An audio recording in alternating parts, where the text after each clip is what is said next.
Welcome, everybody, to the Destiny Dugout.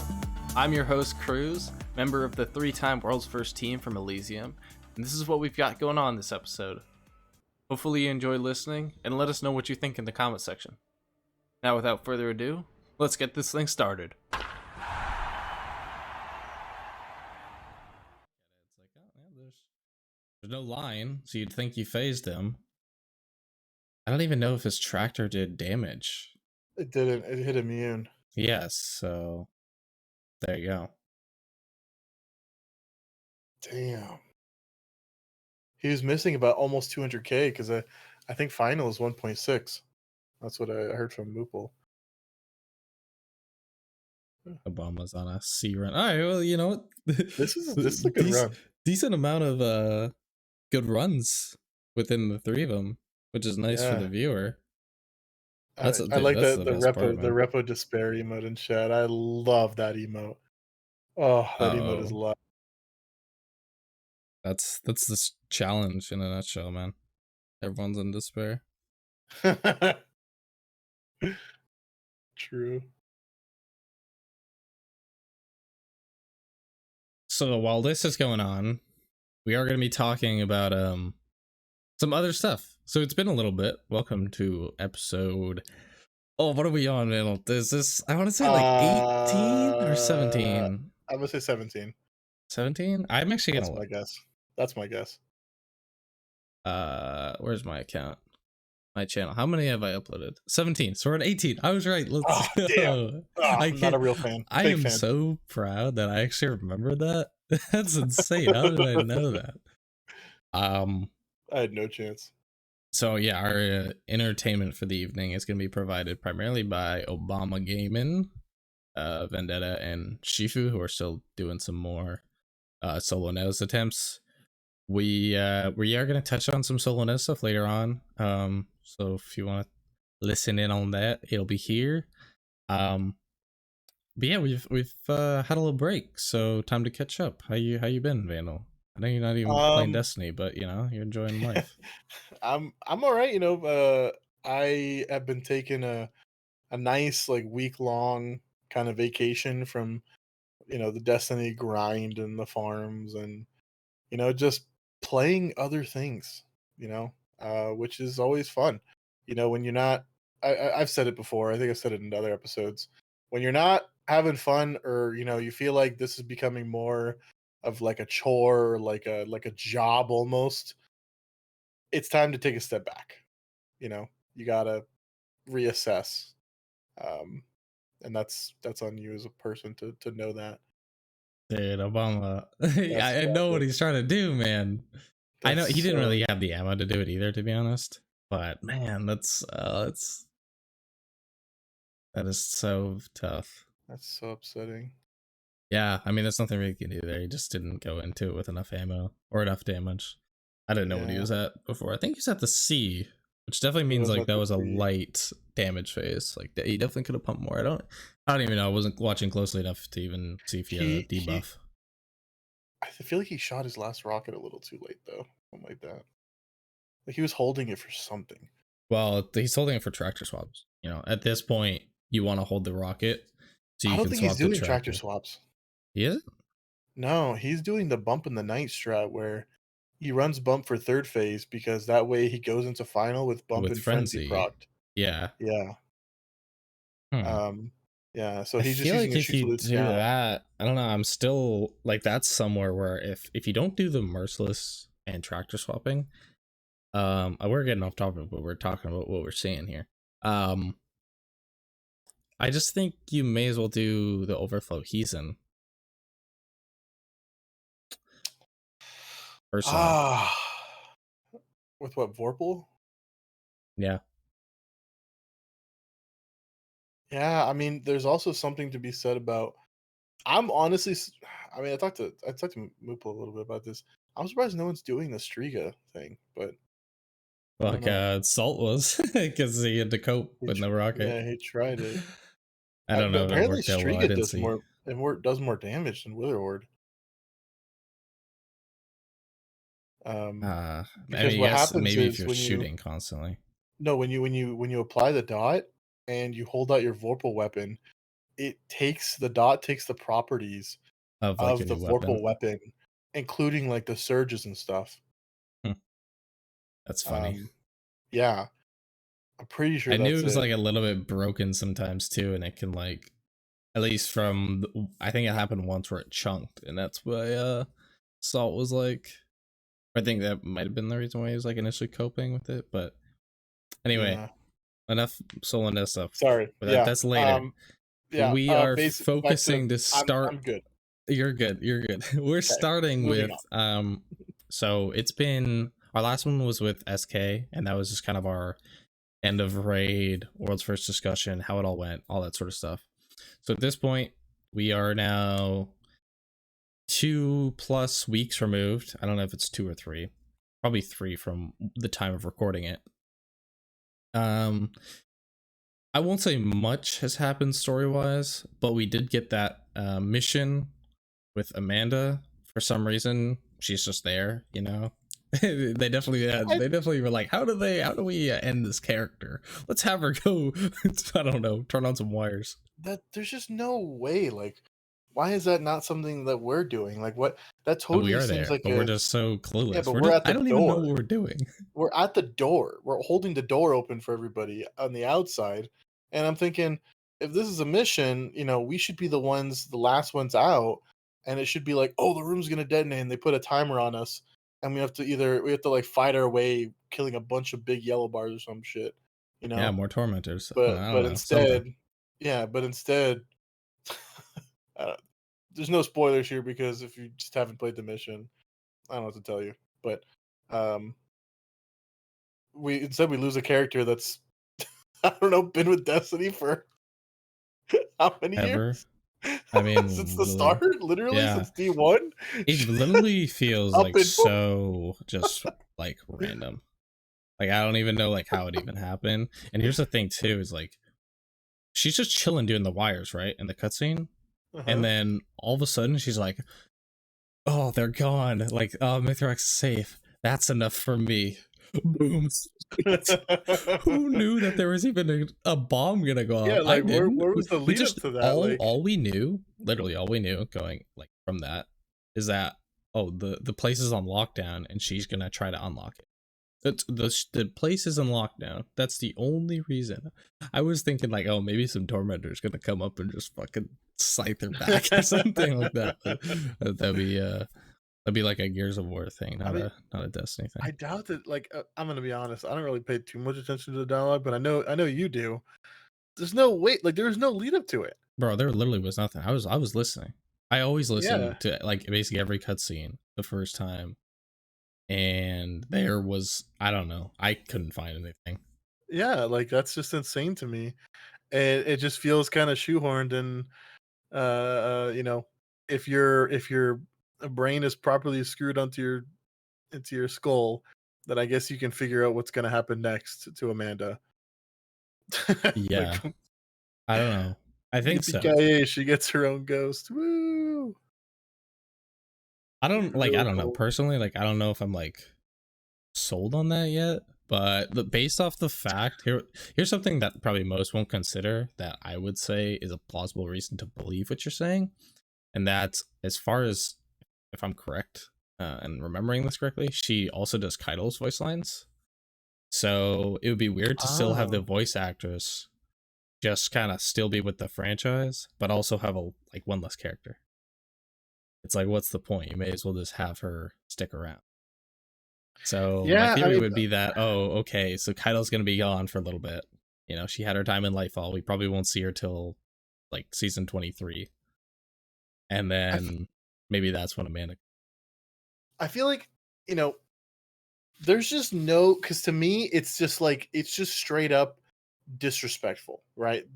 I'm just going off of like from a narrative standpoint, if they don't make her a guardian, that's just fucked up. Like, there's just no two ways around it, in my opinion. Because, like, literally, Amanda's backstory is probably some of the coolest backstory out of like all the characters, out of all the main characters.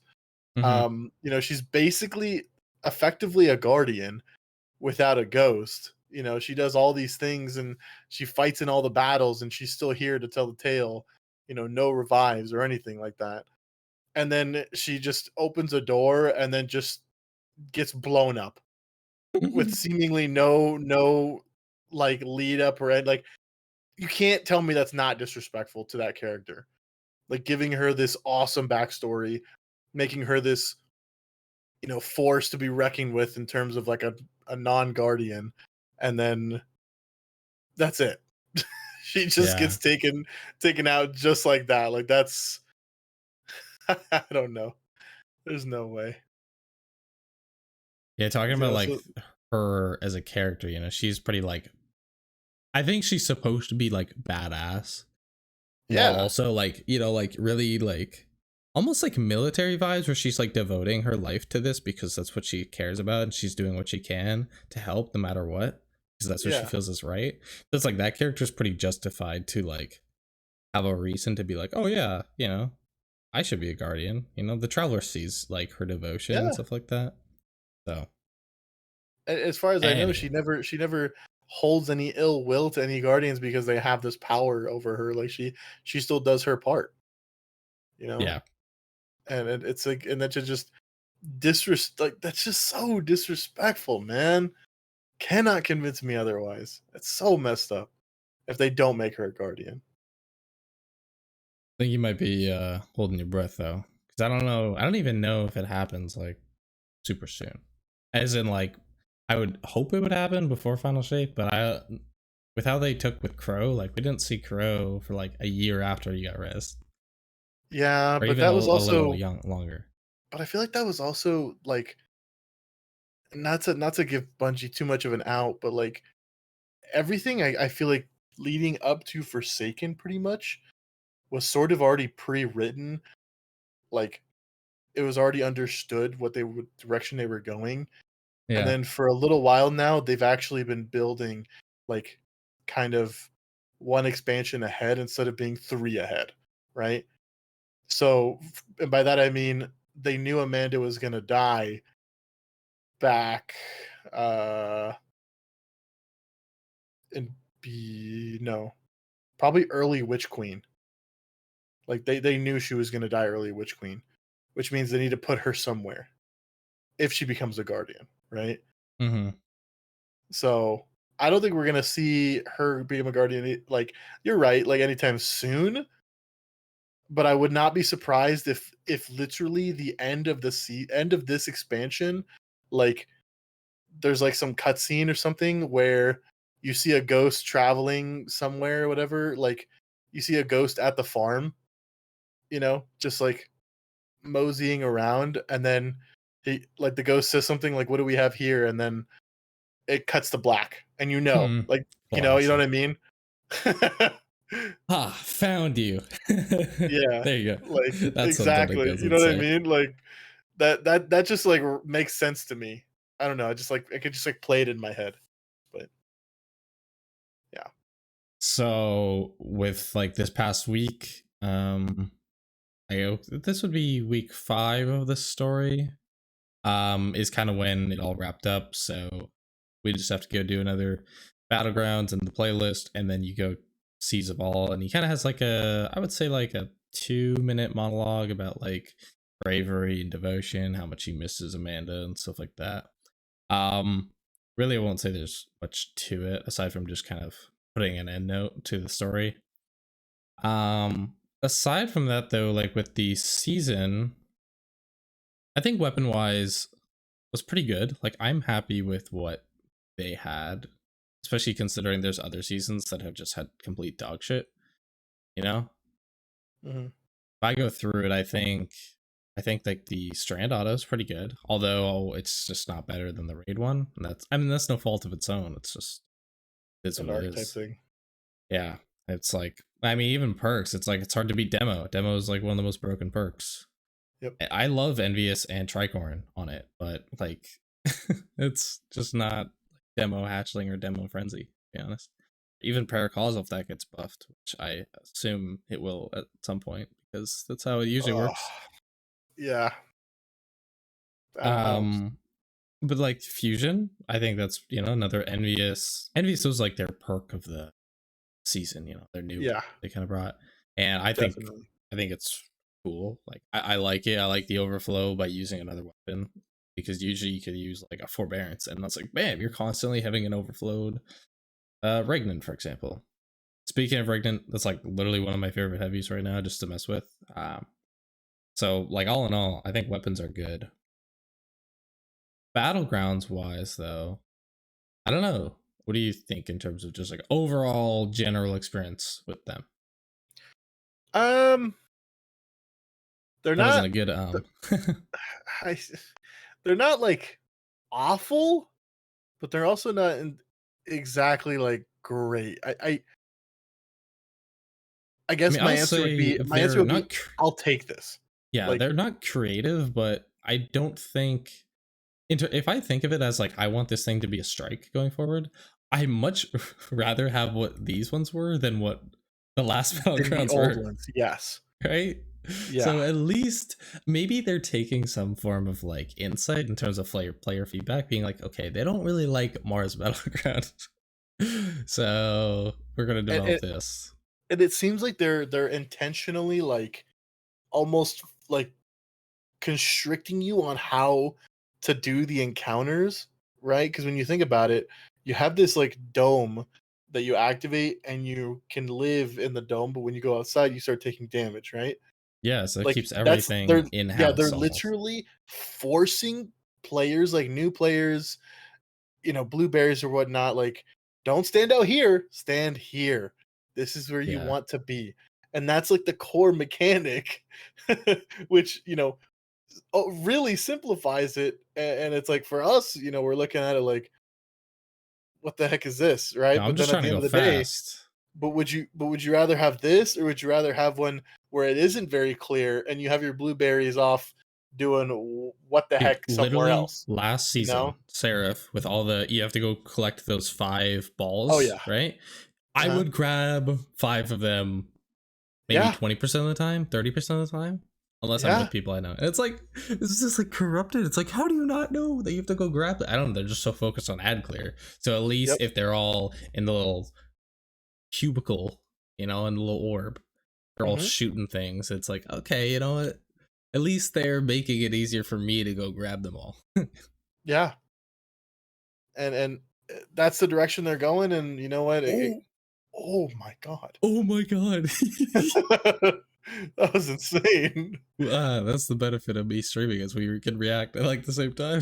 That was insane. um yeah, no, it's I'll take it. Honestly, like it could be worse. We've seen worse. I mean, there's still people posting on Reddit about the corrupted elevator. Yeah, right. Like I don't even know how that's possible. Mm-hmm. All right. I think like in terms of seasons, especially like early ones, they're supposed to be kind of be done out of the way with early because the main focus is Lightfall. It's not, I'll say, the season's fault that Lightfall isn't very replayable, or like not a lot of depth to it. Hmm. Um, but honestly, I think it's like I think I'd take this season over Hunt, for example. So I would. Would you take this season over Haunted? I don't know. I don't think so. Only because even though Haunted like sure wasn't everyone's favorite, I at least liked that it had depth and also like obviously I like the location. I thought just going to Love You was cool, Hmm. you know. So yeah, I don't think it's like I think it's very good. Like I think overall I'd give it maybe like a 6 out of 10, where it's like just above average in terms of seasons. Especially Yeah. considering the fact that it's the first season. The first seasons are always like this. Yeah. 100%. And I will say, like you touched on it a little bit, but the weapons are pretty good. I'd say like 3, 4 of them are definitely solid. Mm-hmm. Mainly It's the sure they're not meta fusion. defining. They never are, or at least they Yes. usually aren't. But like, as long as they're 8 out of 10s, I'm happy. I just want something to think about. Yeah, I mean the fusion. There is a really really fun PVE role, which Envious Assassin Reservoir all those bullets that are overloaded into the mag count as reservoir. So it's just a really fun gun to use. Um, there's also PvP role with the changes. We'll talk about that later.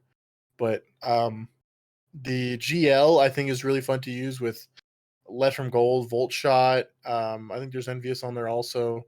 I think you Hmm. get like Envious Demo, which is fun. Like there's a lot of cool rolls in there, and these are all craftable. So like you can get enhanced Lead from Gold, which if you're in the kind of high end, scene, Lead from Gold, this is the perk, man. It's the perk to beat all perks right now. Like it's so Yeah. freaking good with how strong the double special economy is. Like, oh my god, it's completely insane. Um, and I mean, you touched on the auto a little bit, which it kind of falls short of the archetype versus the 720 from the raid. But the Regnant, the heavy Geo, I Hmm. have one with destabilizing and repulsor. That Geo is awesome. It's just really fun to use. Yeah, it's just fun, you know. And I mean, it's the also origin good, but trait, it's fun. on those weapons is actually not bad. Um, it gives it a decent amount of like reload and like handling or something just by Yeah, applying whenever like you buff or heal teammates, yeah, so it's pretty easy to do, and it just kind of sits. It's a lot like field tested that way, where it's just kind of like a more lingering yeah, buff that you can just have, and it's just essentially by playing the game. yep. And yeah, I mean, like I'll Nothing take but that positive. over Like sure. like the Suros one, for example. It's like Or the Suros Amalon one. one, yeah, like they're neat. Almalon at least gives a reload on top half mag. It's like, okay, I'll take Yeah. it. Um, like Source One, yeah, it's amazing in PvP, but like I don't care. I don't, I don't look at it and be like, wow, like basically unflinching. Oh, that's so sick. Like I don't care. Yeah. Okay, so I think we're good to leave off the season there. Yeah. Overall, not too bad, but nothing extraordinary either. Um, so we'll kind of transition into honestly what we started talking about with like Nezarec, but I know you wanted to talk about some Thunderlord stuff, which we can quickly touch on if you want to go for it. Yeah, I mean there's a lot of Thunderlord slander. All right. And the way I see it, all right, bottom line, the raid bosses in this raid are easy enough that I'm not kidding. You could use anything you want, and that is proven by gigs. What, three phasing with Rat King? Or what did you two or three phase with Rat King on contest? Like these bosses have no health. Okay. And I mean, it's the fact uh, that he even killed with it. I think it was a three phase, but even still, you're in a contest day one, and you're just rat yeah, you're kinging a day. killing with a primary. Imagine killing Rolk with rat king No, only. on No, day one, no on day one, chance. like Not no. even close. Imagine killing Tanix with it. Like Yeah, no. not happening. You know, and so I hear a lot of people, complaining about, "Oh, why would you ever want to do less damage with Thunderlord?" And they're comparing numbers. And for one, if you're a Starfire Warlock and you're comparing your numbers to anybody, stop. Okay, we get it. You have a chess piece that acts as essentially a seventh player. Okay, we get it. Like it's insane.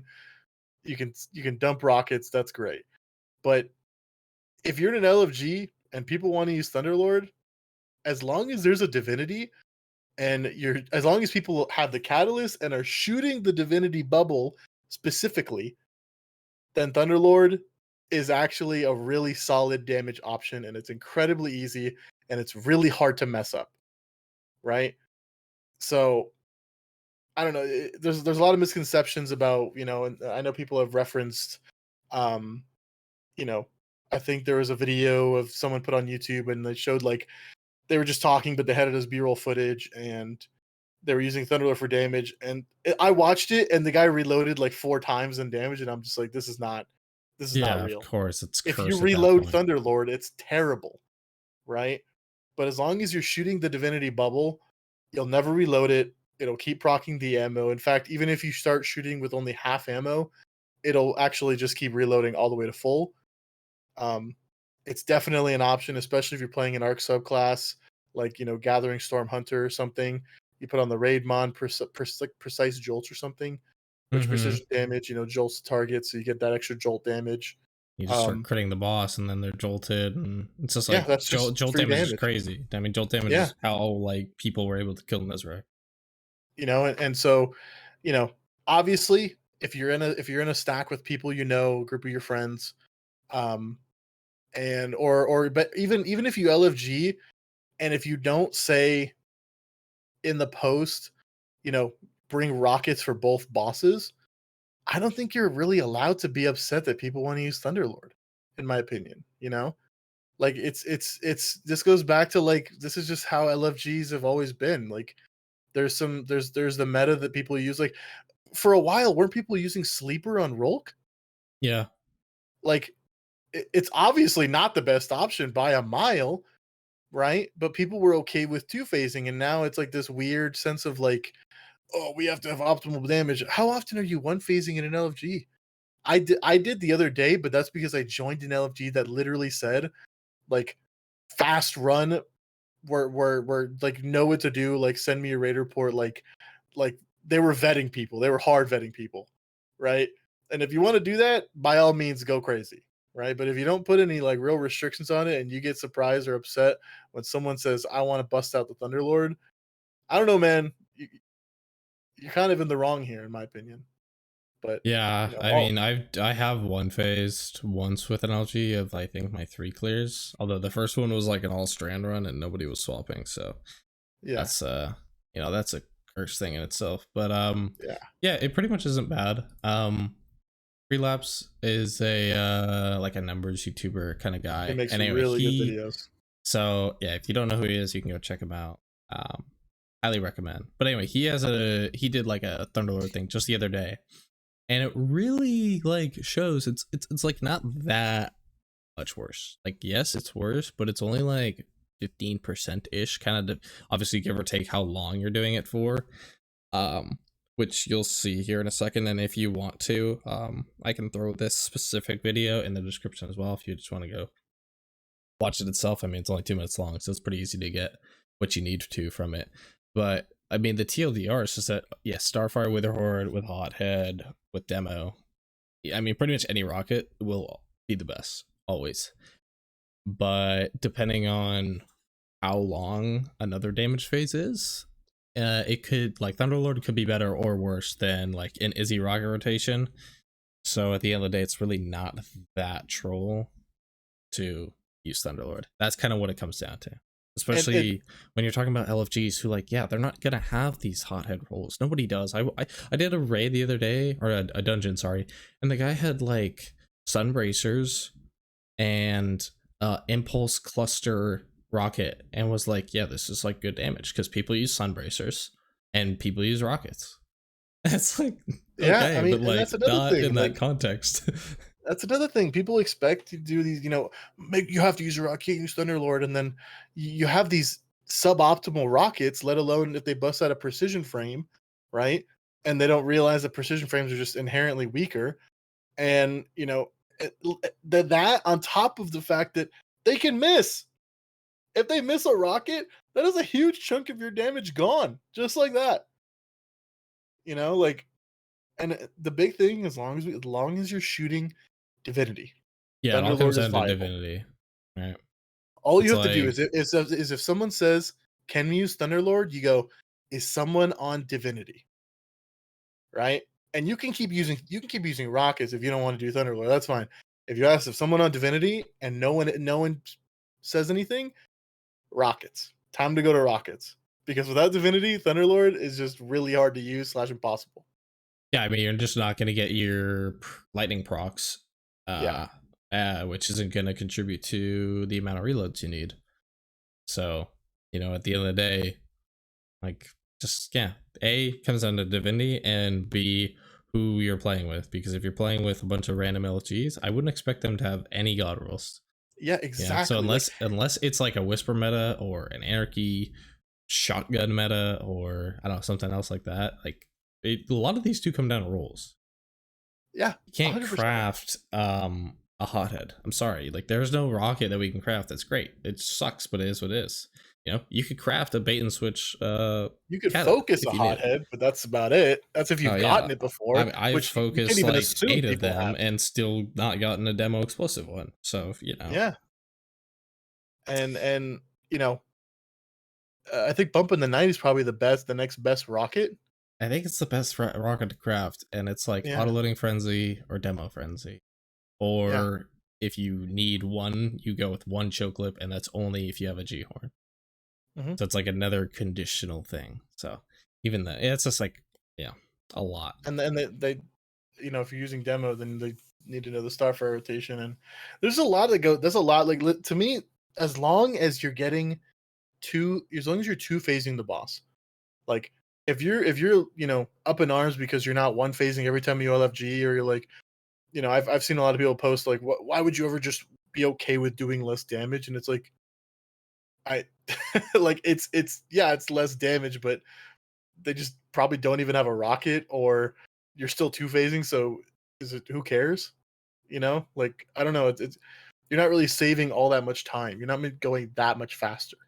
Listen, I did You know? that first one LFG I did was that all strand one, and I think they were like talking about machine guns, saying it was so much safer and how like we just didn't want to. It was easier to do a safe 3-phase on Nezarec than it was to 2-phase putting on a rocket. And it's like, okay, A, we didn't have a divinity and they were doing machine guns, and B, two people were using retrofit because they didn't have the Thunderlord catalyst, and one was using Thunderlord without the catalyst. And it's like, why are you using Thunderlord? I wish they told me earlier, because I would have been like stamping it out. No Yeah, catalyst, no div, using a normal machine gun on a couple of yeah, them. It's like, no wonder we barely killed. I was literally doing half the damage. yeah. And in that scenario, it's cursed. In that scenario, I agree with people on Twitter, like, that's insane, right? But it's just a simple question. People say, "We busting out Thunderlord. You guys all have catalysts?" And they go, "There's a catalyst. Okay, put on a rocket." Yep, put on a That's rocket. full I don't stop. care what, but put on a rocket and start reloading, because that's Yeah, all you're like gonna do. put Put put on on a G Horde. rocket. Put on 5 G Like, Hordes. oh, I'd have a good roll. I don't care. Just put on a rocket, like, Yeah. because that but a crappy rocket, is gonna do less than obviously Thunderlord with a catalyst, but Thunderlord without a catalyst or without div is gonna do less than a crappy rocket. And then obviously a Godlord rocket and people that know what they're doing is obviously going to do more than anything. And then you get a clean one phase. So you just got to gauge the group you're in, really. Like, and if you are super like, fuck Thunderlord, I refuse to use this or let anyone who uses it talk to me, or you can't be in the same room as me if you like using Thunderlord, by all means, put it in your post. Put it in your LFG post. You know, like, just put in your post looking for 4 more. Must be a bona fide Thunderlord hater. Then you're good to go. You'll find people like minded as yourself. And if you don't one phase, congratulations, you played yourself. Yeah. So, I think that settles that. The Thunderlord yeah. debate is forever over. We'll never have Yeah. to talk about it again, hopefully. I just like the gun because it's fun, man. It's just fun to use. It feels It's so fun good. and it's fine. At the end of the day, it's fine. It's like, it's one of those things where it's, if 80% of whatever max damage you can do is Thunderlord, then that's enough. It's better than trying to do a 90% thing and then failing and getting 60%. Yeah. Yeah. And what's so wrong with having fun, man? I've heard whispers apparently that people use Heir Apparent on this guy. I don't know if you've heard about that. I have not. I'm glad I People have been haven't. using Heir Apparent on this guy, and like, I'm like, oof, that's That is something that's else. something. What's funny? I wouldn't be surprised if it clean two phases him though. Like, just sitting there, just chewing away, just with that machine gun. Sure. I mean, and these bosses have so little health that, like, who cares, man? I don't know. I know. Like, for example, we actually just did a master clear not too long ago, and damage on third was more Yeah, our difficult, yeah, our but like planet's we were rough. not doing anything optimized, No, not even a right? little bit. Right. So, and that's what it comes down to. Like, I think maybe I was the only one who was pretty optimized because I was trying to get a bolt shot proc on the boss, and I was also running my surge stuff with like a I good was wither horde rotation. I was doing Izzy Rocket with kinetic surges for my Nighthawk, and Hmm. I made sure to step out of the well with Radiant. That's about as optimized as I got. That was it. Yeah, and it's like, um, so I think that yeah, let's go into some solo Nez stuff, which has been happening at this point a little over a week. Um, Yeah, early on, the really quick recap of it. I know Quaz and you were talking. Quaz ended up doing a proof of concept of getting damage. I'm sure somebody else did out there. So if anyone's like, "Oh, this person did it first," um, pardon my ignorance. I just don't know of every single human player that plays this game. And there might have been well, someone else. so to kind of, I guess, shout myself out a little bit here. Um, I had been sitting on the idea that it could be done because I think at first people were like, "There's just no way. I do There's remember not you enough being in there time." like within the first few days, and you were just like Yeah. running around, and you never do that. Well, I had an idea, and there was an itch, and I needed to scratch it. Uh-huh. Like I needed to know, like, and I know that I'm not the guy that's gonna go solo Nezarec. Okay, I'm not kidding myself here, but I am the guy that could prove a concept, right? And the concept that I was trying to prove was surviving a wipe and getting 6+ of the things activated, right? And by doing that, I got 8. 8 was my best record, and I think I died to the enrage because I just took way too much time, Yeah, and it you was were using like big chilling on ad clear. Like that's all you were kind of focused on because at yeah, because first. I was for the record, I was doing this on contest. Like I Yeah. was in there on contest, like getting obliterated by ads. So like I needed to make sure everything was dead so I could even attempt like to activate some of these things because I was getting one shot by the abyssal cleave, right? And so I went in there with the times two restoration, like infinite thing with sun bracers. Mhm. Um, if you know what it is, then you know. If not, uh, If not, you throw a bunch of nades and you were kind of unkillable. yeah, you use heat rises, touch of flame, you snap on an ad, and then you phoenix dive. Well, you pop heat rises, you snap, and then you phoenix dive while heat rises is active, which then applies scorch, ignites the melee from the snap, and then proc sun bracers, and then from there you just start throwing nades, and you have times two restoration forever, right? Yeah. Um, that's the gist. But I was doing that to get to live, and then I didn't say anything to anybody for the most part because I'm notorious for coming up with some cursed schizo strats in here. Yeah. So, Yeah, like, bro. I didn't wanna say anything yet because, I know that if I say something early, it'll get written off really quickly, and then so if I actually did prove it, it'd be really hard to, like, get anyone to believe me. So then I just kinda just sat on it for a while, and then I got to 8 nodes done, and then I got to 8, I was like, "I'm gonna I think this is good enough." Right? I posted Mhm. it on Twitter, and I basically just said it's doable. Like, you know, again, I'm not the guy to do it, but it's doable. The fact that I can get to 8, it's doable, right? Yeah, somebody could do it. Yeah, and then Quaz immediately And then DM that's me, kind of and when Quaz hopped in. yeah, Eventually, he kind of goes through it, copies essentially your Sunbracer's infinite healing strat, and gets to a damage phase. and And that then was from only that, needed because of contest, the healing. yeah, exactly. Like this is within the first second day, if that Yeah, makes sense. Um, of we're waiting to do something, and once contest falls off, everything barely hurts. So, um, that's when a little bit more. I think really the big thing that really evolved was the whole damage testing, and like again, I don't really want to spend like 8 hours explaining the whole thing. It's more like the process of what's kind of happened over the last week, because at one point like damage was like damn it's like not gonna happen, and then it was damage, oh it could happen, and then it was like okay damage is fine but like final stand doesn't, and then hmm eventually essentially just the past few days you get to the point where like Snazzy has his merciless strat and he gets the kill, and that's kind of what it all culminates into, and that's over a week. I mean, that's like 3 weeks of work to And get this solo done. before Final Stand was even figured out, people were running it just to really get in tune with the pacing and being able to get there first of all, like consistently, because we There's all definitely a knew that flow to we were gonna this. figure out a way, and I say we, but I put my ideas and chipped in, but it was like mainly like, you know, for Snazzy's team, I believe it was Snazzy, Reminiscent, and Barbucks is from what I understand.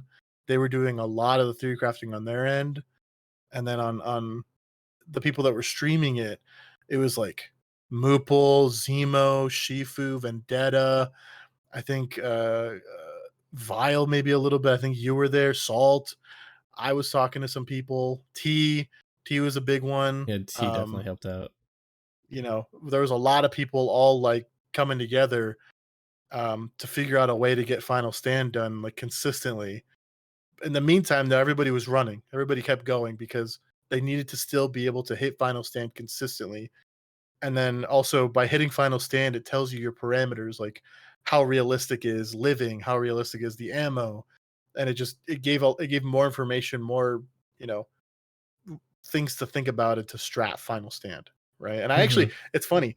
I'm pretty sure in my Twitch whispers with Zemo, I told him about Rain of Fire. I was like, well, I was because I originally my strat was Acreus. I don't know if I told you about this. No, I'm glad I And didn't. apparently no, Acreus kills. I'm sure, but I just think using Acreus, like, oh, I could see it going so bad so many But times. but the way you do it is you swap to a special fusion or whatever, and you put on Rain of Fire, you go Healing Rift, and you literally just like fusion one of the Legionnaires and you just Healing Rift right on top of him, and you just Acreus him. And then when you run out of radiant, you just fusion something else. Like and like apparently it kills. And I think Zemo tried it a couple times, and um I don't know. I don't remember what we ended up discussing about that was, but like the thought was there, right? But I don't think anybody ever thought of the hold one rocket for the tractor and then immediately swap to like that's insane. That Yeah, like and you technically don't need the tractor. It's just that because of how buggy this boy is with his health bar, uh-huh. you can trade so easily. So you almost need Yeah. luck to be on your side in terms of how fast he even goes up, because it's not literally at the exact same point from when he initially gets phased. Like there's in basically I'll say like a timer from when he gets phased, and that phasing point can depend on a lot of different factors. So it's like the timer never really is like equal every run. Yeah. And that's kind of what makes it so strange. And even the fact that, the moment he starts going up, you kill him, it won't kill him. Like it'll kill him, but you'll trade. You'll die too. Yeah. So it's like you gotta kill him on the ground. You gotta kill him real quick. Hmm. Um it's been a crazy experience though, as somebody who's just kind of, I mean, this has almost been like my nights for like the Oh last yeah, it's been week and a awesome. bit. I loved The it. This is whole awesome. the whole watch party vibe of just having, like, at this point, I only have Shifu got off rated Vendetta, but there were points in time where I would have Zemo, Vendetta, Shifu, And and like Moople. Moople, and maybe Obama at the Or end, Salt. because I don't ever personally, I never had Salt up, He does not because a he was believer. he was he was running it, yeah, usually like midday when I was busy or something like that. Yeah. There's a few times I did watch it, but his damage was always cursed because Vorpal Rocket. Oh my, it's man's been grinding and still doesn't have it. Yeah. Um, but yeah, honestly, and just like I've been, I check up with Vile in general here and be like, so any progress today? What's sort of been the highlights? And then okay, get me the update, and then we just watch for like 3 more hours, and that's pretty cool. Always going back and forth. We got baited by Obama's first trade Oh, on stream, and like that was before anyone had killed before, and man, that was that was tragic.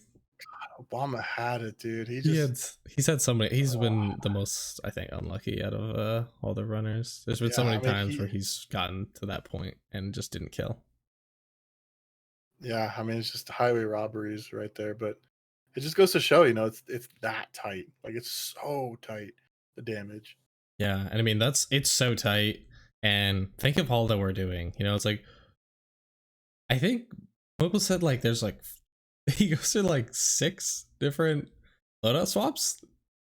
Like that is or Yeah, like Obama's five. going through, I believe, 7 throughout That's the like whole fight. insane. Like I don't Yeah. know. Well, we touched on it real quick before because we were just spitting some ideas out before turning on the pod and recording. But like I was saying, like man, loadouts seem a little like too strong to be able to Yep. swap to, especially with okay. Like I'll preface this because I didn't say this before, but it's all very conditional with the new surge system as well.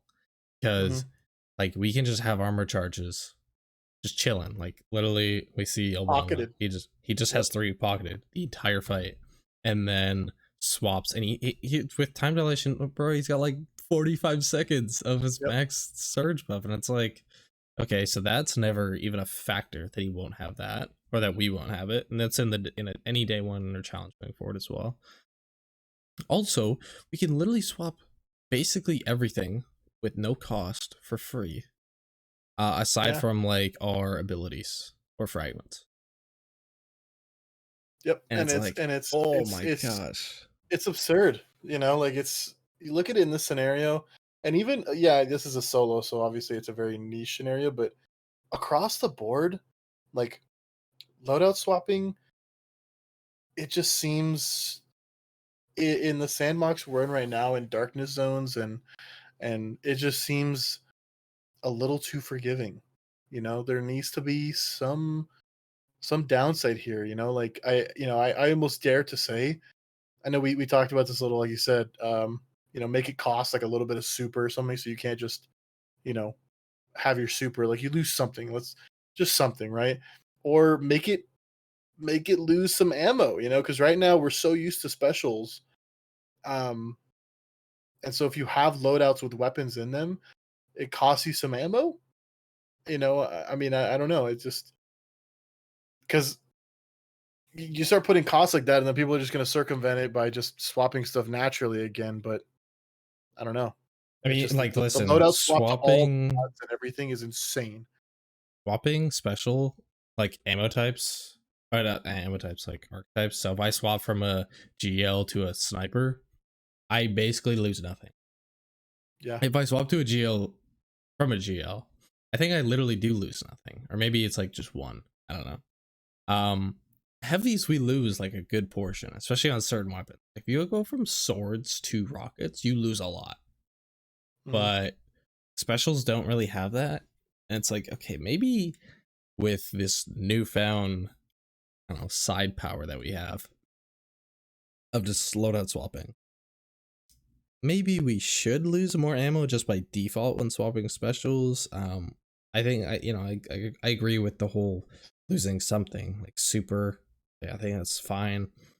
I've even like the trials thing that they added where you Yeah, lose ability energy. reswapping an exotic piece of An armor, and you exotic. like it literally resets everything. The thing that I hated the most is that they said that in PvE, every activity that it could have a use in already has locked equipment. And Yeah. I'm like, what? Like locking and letting people change but have a cost is totally two completely different things. Mhm. Like Absolutely. situational advantages from swapping shouldn't just have the benefit of swapping to whatever you're going to be optimizing now. It's like, it should always have some form of trade-off. Like if I'm doing like a because the lost sectors are still locked loadouts, right? Yeah. Um, but they aren't. No, they are. They are, okay. Yeah, they are. So like if I'm in a lost sector, right, and I'm expecting to pick up orbs to get my anti barrier because of volatile rounds, right? Mm-hmm. And I find myself without heavy, without a way to get radiant because I can't make orbs and there's no ads left and there's just a champion right in front of me. You know, I would make the choice, the trade to empty all my abilities, including my super, to swap to a weapon that has anti-barrier.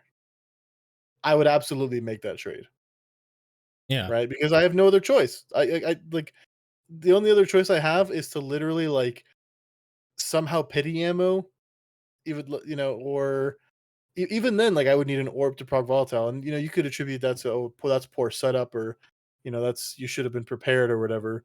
But it's you should still be allowed to have that choice, but at a cost, because there's no choice, right? And that's a lot of the reasons why people go in with like double primary or something, and they'll just sit there and just chew it away.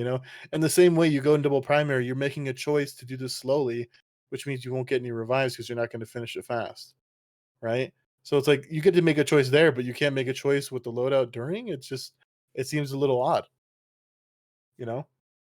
I feel like if it's a locked loadout, then there shouldn't be a time, but there is. I don't know. It just Yeah, there's some imbalance there somewhere. I don't know how I to quite think just. swapping is a cool skill curve to sort of implement where you can kind of have multiple ideas running at once.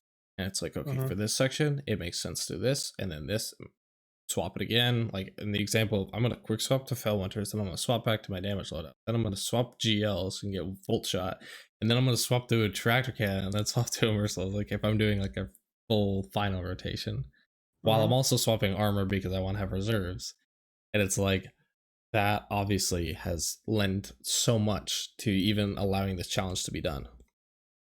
Yep. But in like the general context, I don't need to swap 7 different things. Me swapping one loadout, and it took me 5 seconds to do that before a damage phase, is kind of the same philosophy.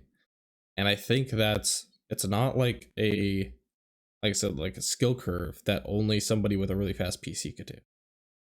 So I don't Yeah. think it's a bad thing to have in the game. I think it's cool because essentially it's like loadout swapping 2.0. You know what? At one point we were swapping from Succession to an Izzy, and it's like, oh, that's really broken. And like Mhm. then like two man sank or something like that. Yep, in the Goss days. And now we're swapping not like full builds, but we're just. I mean, sometimes we It's can be no, swapping it full is builds, it but is it's full just builds. I mean, in this, they're actually swapping, like, in their arms, they're replacing all their mods yeah, it's with, just like, not like them in like loaders. fragments and supers, and you're not Oh, changing yeah, all that yeah, stuff, but you are changing I'll say your character's build within yeah. its armor, and that's like the aspect that right there is the thing that needs that tweak, but should still somewhat exist. I know it's kind of like becoming like this long-winded tangent where in some cases it's cool, some cases it's not. I mean, And really what if ultimately they how I feel is just like if they implement, like, I just would love that trade-off system because then it still exists in the game. It just has, like I said, a trade-off. There's some negative to it, and that makes it more balanced. yeah, I mean, here's one, swapping, because you can swap your grenade and melees, and there's effectively no cost, right? Hmm. Um, it should deplete the ability, Yeah. It's not gonna make a huge impact, especially on Starfire users, but it'll do something. There's a cost there. Yeah, you can, Um, like, there's ways to make it a negligible cost. Like I could have 3 orbs in front of me and I'm running innervations. Like the orb pickup giving me nade. I swap my nade and I go pick up 7 orbs and I have my nade. It's like, okay, but you also had to just go pick up 7 orbs. It's like mhm, that's not something you can do everywhere. yeah. So, I mean, I guess let us know what you think about, like, the strength of loadout swapping, and like, is it too good? Do we need to It tone it down a little does it bit? need to have a Like, cost? does there need to be a lockout maybe? Like, you've Yeah, already literally. loadout I was swapped. thinking You can't like you you've done can't it swap once for a another minute. Heavy 30 ammo seconds. synth D1 stuff, man. Yeah, I mean, because You know. this might as well be as strong as a synth, dude.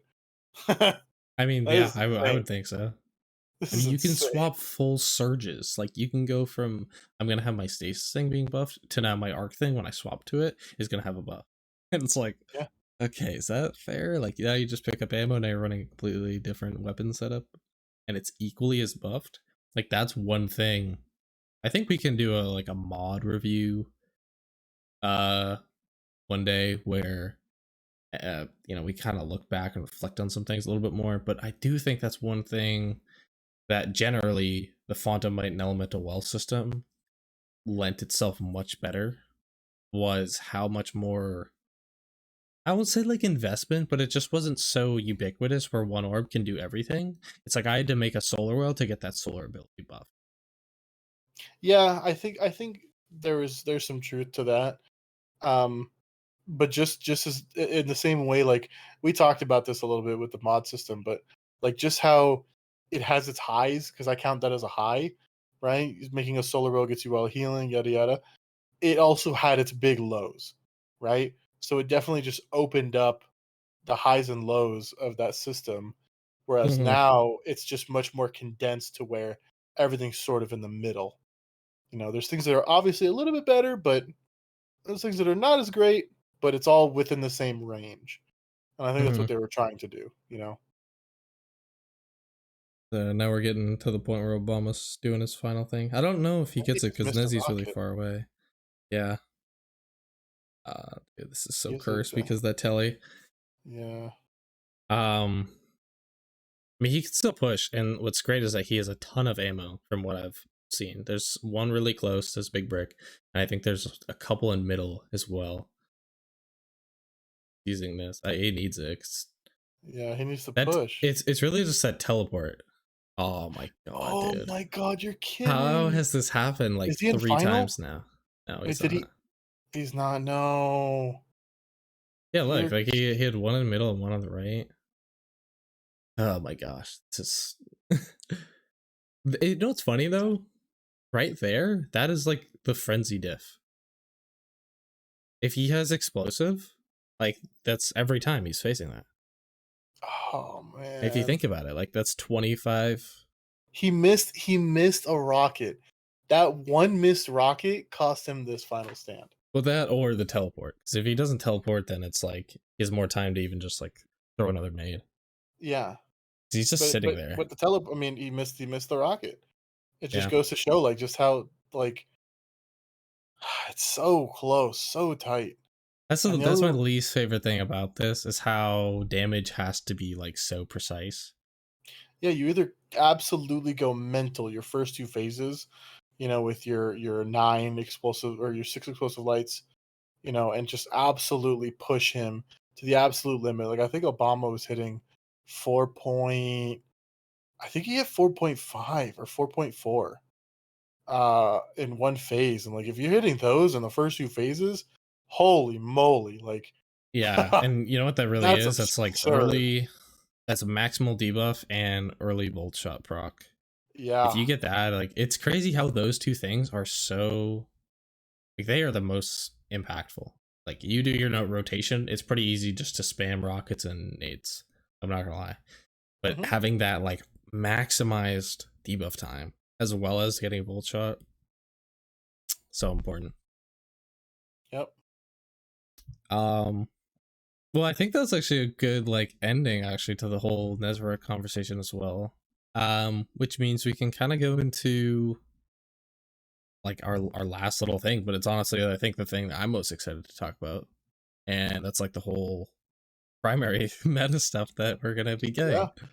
I think maybe 2 twabs ago, it was like teased that we're gonna, hey, we're gonna be looking at a new primary stuff coming, and it was like, oh, what could it be? Like, oh man, I really hope for. Kyle was always talking. I hope pulse meta happens, and me like I just love using auto rifles. Auto Hmm. rifles are just the younger brother to SMGs, and they have always been pretty much shafted, aside from like 1 month and they immediately got toned down again. The gnawing hunger, the month of gnawing hunger. Yeah, the gnawing hunger and like hard light in PvP, and it was like, oh, Oh, autos are here, man, and then they're that dead gnawing again. hunger was such a good time, man. Oh, Yeah, it felt so because good to use that gun. ugh. Um, so we actually like have numbers and stuff like that. Before we do that, we will look at this little. Is this the newer one that you sent me or the older one? This is the new hotfix. This is This is the today's new one. hotfix. Okay, so this is the good one to talk about. I had both open before, so that's why. So we're just gonna do a quick little preview of this. It's real short. This is just stuff that's in today that came out. I guess on the 30th, with the TWAB and stuff like that. I think I don't know if we've really seen this have any impact. The Nezarec like well rated. I think he just melees now in when you're in there, and he used to not. I guess. I I think don't that's know. what I've seen. I saw say something like that. So we're going with that. If it's wrong, it's his fault. Um, a couple big things though. Combatant health scaling for 2 and 3 player fire teams reduced in the season 20 legendary exotic mission. So that thing is like way easier now with multiple people. That's insane to me. I ran that the other day in an LFG, and it was it was something. I'm not gonna lie. Like if you go in there, I mean, This scaling is crazy. it was things hurt a lot, and they had a lot of health in there too. I mean, I thought it was kind of fun that way. Like It is actually, like fun to have things like that. And to be honest, I wish there were like situations where that craziness is like the GM version and it's in more things, you know? and a lot of people don't realize that when things are at that difficulty, like where they actually have health, it's where the builds that you come up with shine the most, right? Like there's tons of shields in there, I'm pretty sure. And so there's that one Oh mod yeah, that's in game from the artifact that the when you shatter pop a magic orbs. shield, yeah, it makes a Uh, big orb, which is makes a huge. big orb. You literally get your super so fast. Like in that Yeah, room with the harpies. Oh my it's god, there's like absurd. 40 arc shields. It's crazy. Yeah, and your builds like let's say you're using your falcons, you start popping volatile. The volatile doesn't immediately just obliterate everything. It starts doing damage, and then it starts chaining even more, and it almost feels better to see your builds really get put to use, like almost in a stress test, rather than just you pop volatile rounds, and before anything can even pop, it just dies to your commemoration anyways. You know, Hmm. like it just dies to the machine gun itself, and not even the volatile doesn't do anything. It doesn't even matter. It's completely negligible, right? So like, and scenarios where like, in my opinion, solar shines a lot, and even stasis. Solar, you don't get to see a lot of ignitions because everything dies so quickly, right? But when the things have more health, you start stacking scores and start making that like your main kind of goal. Those ignitions start exploding and doing massive damage, and it's really cool to see those builds come to life. Um, in scenarios like this, and then just lowering the health and everything, it's just going to turn into another strike. Yeah, I will say that listen, it was tuned too much and like you don't want activities feeling like they're a slog, especially when Yeah, at the end of the day, with the next sentence as well, it kind of just became every part of the game felt like this. But I will agree that some aspects of the game should feel like this more than just GMs. So that's what I'd leave it at. I want more things that are like GMs, but don't replace other activities. Just like add more options. I I might be I want this there to might be be a easy things too. I this just might don't be know a why they have to take over. this might be a bold statement here, but I Probably. literally think it was just the boss. Like Oh, a oh, lot of the these, boss a is lot of these, definitely way too, dude. Even in like solo, it's like insane. a lot of these bosses, like when I did that the legend one or whatever in an LFG, that the Hydra, the first Hydra you fight, like it's chunky, man. Like he had a lot of health, and Boy, I was like, I'm not. I what? wouldn't be surprised if he had more health than any like Yeah, of the or either of the two bosses I was kind of shocked. Like I was like, in Jesus the raid, Christ, this like guy in has Ron. so much health. Like, and I think that's what people get stuck on because the ads, yeah, the ads hurt. The ads have a little bit of health, but you'll get through the ads. It's when those bosses have such massive health bars, and then you start swarming with ads. It's like, listen, I either use all Yeah, my it's ammo like clearing these enough. ads, It's enough, you or know?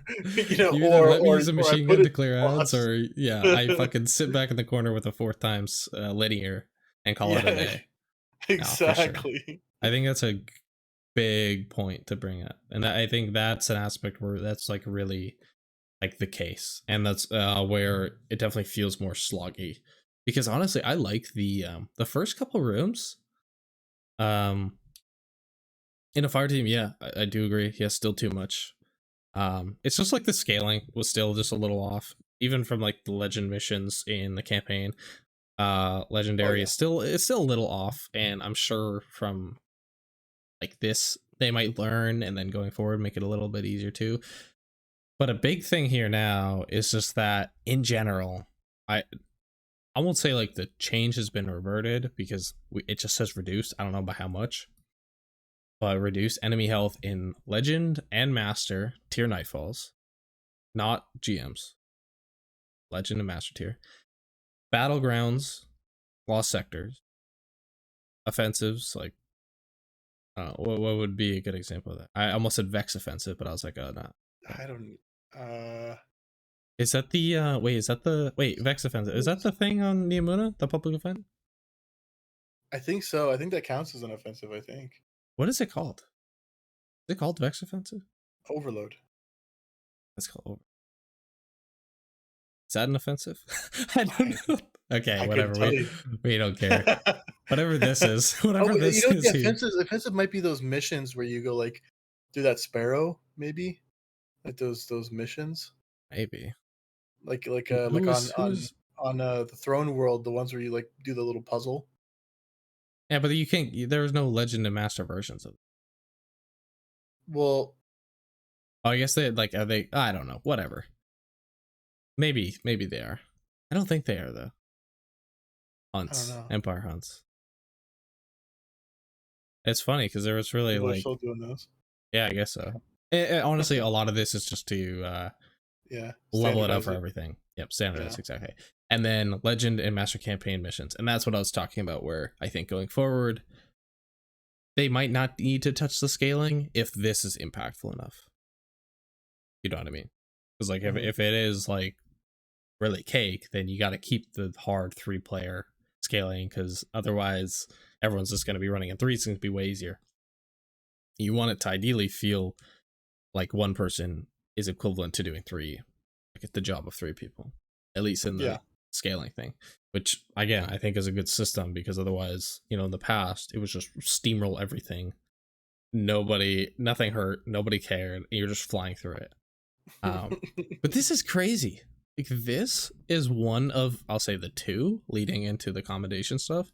Like two of the most like surprising things that they backtrack so fast.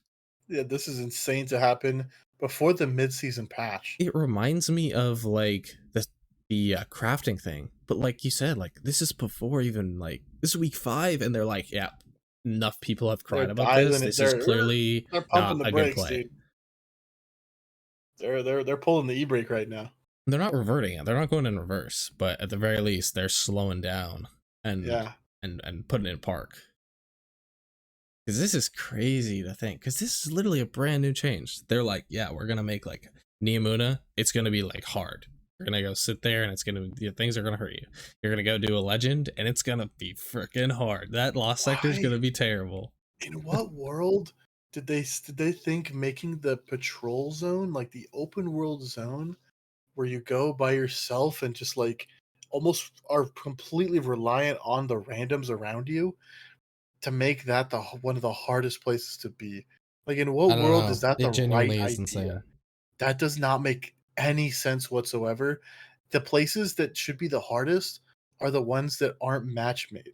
I was literally about to say, like, the whole point of Anything that's match made match activities made, versus you non-match cannot made. like you're not like almost you're not even allowed to make it hard in my opinion because it's match made.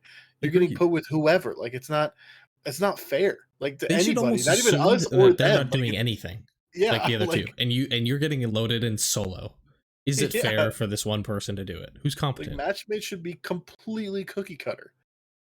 But if it's Which not is match made, fine. That's then fine. you Like crank it. all Crank that it stuff all. can be easy. It's not a bad thing to have cakewalk things. Yeah. It's just bad when 95% of the game is a cakewalk. And that was like the big thing of why players wanted difficulty. And then Bungie's like full sending the same type of difficulty everywhere. And it's like, okay, that's not at all what we wanted. Yeah. We want those master raids to like be really hard, and we want those patrol things to be super easy, and I mean, then yeah, scale it from there, like easy, medium, hard, very hard, super duper pe- challenge. people misinterpret what Salt says and what we say all the time. They think that we want this game to be in permanent Grandmaster mode. Okay. That is absolutely not the case. Like you just said, okay, we want the game to be playable by everyone. We just want at the very tippy top stuff for us to do and to really like properly, you know, put in maximum effort and really like showcase our skill. right? And give everybody a chance to showcase their skill too, right? Like that's our goal. We don't want the game to become ultra grandmaster mode across the board, whether you're in patrol or you're doing just a standard lost sector. Like that's not fun. We like I know Cruz and I we both we like GMs, but do we want the game to be in permanent GM mode? Good God, no. No, I don't want no. I want that in No like two way. places, and that's it. Yeah, So, don't confuse us with it with, us being either we're upset that the game got too hard or we're upset that the game isn't hard enough. It's just there needs to be a nice healthy balance, and it seems like they don't know how to do that. And they showcasing it right here. Right? And that kind of segues into a little bit of the commendation, which straight up the fact that they backed this far off of like commendations is insane. And we're gonna look at Cruz is gonna explain his little graph that he My drew really little fast graph, here. yeah, because I was doing it while you're talking, Yeah. and I was like, oh shoot, you can't see it because I'm not displaying my screen. I'm displaying the browser. Yeah. Um, I literally just did this while you're talking, and I was like, okay, this is pretty much like I think a fair example of what most players want. And it's like, okay, we want the easy stuff exists here. This is like I don't even know, like if there were multiple strike playlists, this is where like the baby strike playlist would be, where you'd get a couple legendary shards and maybe like a weapon every 3 runs. Yeah, and You've that's got like public patrols down events too. here, public events. Then you have here, this is your like normal like strike playlist. This is your gambit. This is your Hero um yeah, your Hero hero Nightfall playlist or whatever. yeah, basically your end of matchmaking right here. Yeah. Here is your entry level to like top level of matchmaking, or sorry, like closed matchmaking. So you've got, your legend to masters still in this tier, like Hmm. not master raids, but like master nightfalls, empire hunts. Master This Empire is hunts, master everything, yeah. like your lost sectors are still in here. Any other seasonal activities, all the seasonal activities should be in here. Not the playlist. The playlist should be like kind of like this area, kind of like right up in the middle there. Yep. And then here's where you have your okay, and I'll say maybe like entry level raid is there, and then master raid is here. That would be ideal, but it's probably more like entry level raid is here, which to be honest is fine. But at the end of the day, I just want the raid to be way up here. The master raid should be one of the hardest things. GMs are here. Any like crazy thing that's super rewarding should be at like the top of this like impossible tier where wiping is an expectation. Like throw in GMs like they used to be, where we literally were dying and you'd have to go rerun it. Like how is that a bad thing? And not to just mistake difficulty with scaling. Okay. Overscaling things does not equal like proper difficulty, because Yes. all you're going to get out of overscaling things is you're going to have like people finding any way to not do the encounter like at all, if that makes sense. Like back in back in it's not a perfect example. Back in D1, people would do oracles from up top before even jumping down into the Templar area. Yeah, that's like you don't They were want that. they were completely avoiding the entire encounter because it was just easier and more time efficient, while one guy sat down there in a pocket and he shot one single oracle. That was his entire job, is to shoot this one, because it was the only one you couldn't see from up top, right? So like when you overscale things, you're just gonna have people whipping up whipping out the scout rifles, and they're literally just gonna sit as humanly far as possible from the ads, to the point where the AI literally will not shoot back. Mm-hmm. Like you don't want that, right? And copium, tons of copium coming in hot right now, but like in a perfect world, Bungie makes the raid, they make the master raid obviously scaled up a little bit, but they also add more to each encounter that we have to manage, right? Like imagine first encounter of Root of Nightmares. After you've connected a seed, you then get a 20-second debuff. So you can't do it again. Like, someone else has to do it. So you have to like, and it's not a perfect example, but it keeps everybody involved. So you can't just have one guy with eager edge, just doing the whole encounter while everybody just protects him basically. Everybody has to be involved, which means everybody has to have a loadout or be able to move quickly, and everybody has to be able to kill ads and do all that stuff all in tandem, right? And that to me like is like it's honestly like the simplest step to adding difficulty to something is forcing all six people to be involved, right? Which is part of the reason why, Spire of Stars, a lot of people don't like it because it required so much coordination between 4 to 5 people, Dude, like right? the balls were too much for people to think about. And yeah, it Like passing the required. balls, but like that sort of mechanic is so great at integrating everyone. Yeah, you had 4 people on the plates that had to kill lads, stay alive, and stay on the plate. Otherwise, you couldn't progress the encounter. The one guy went up, he got the ball, threw it, came back, like, and then passing it around to each other depending on who had the buff, and Yeah, and you like, had comms of and like then a being certain able to swap it. rotation, and You're then like, you've oh, got Cruz another has the ball to buff, I come don't have in. it. I take his plate, and then now he goes up or whatever, and like, I gotta grab the buff and I gotta go up and To like, think that's a raid layer that has like that deep of a mechanic just from essentially throwing in these balls is crazy to think about because it literally has more mechanical depth than a raid that took over a year to develop in Root of Nightmares. yeah, Yeah. and that to me like is like, again, that's a starting stone. That's the starting place for increasing difficulty in like a master version. Of course, this shouldn't be in the normal. Honestly, in my opinion, if the normal, if the standard for raids is kind of like what Ron or the Root of Nightmares is right now, I'm not even upset about it. I just wish the master was something more. More Because than if you're just gonna, just slightly yeah, harder and just a couple of champions.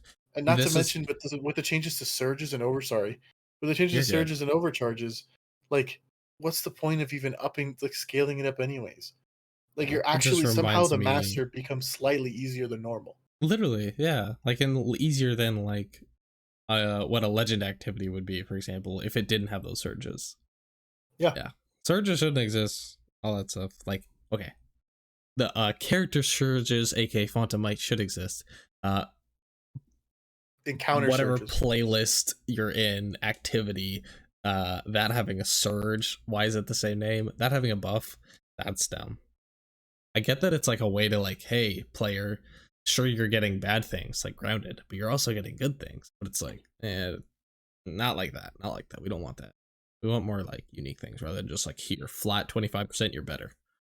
Like, I struggle to understand why Bungie hasn't, and I guess I'll end with this tangent so you can further explain what you're drawing here.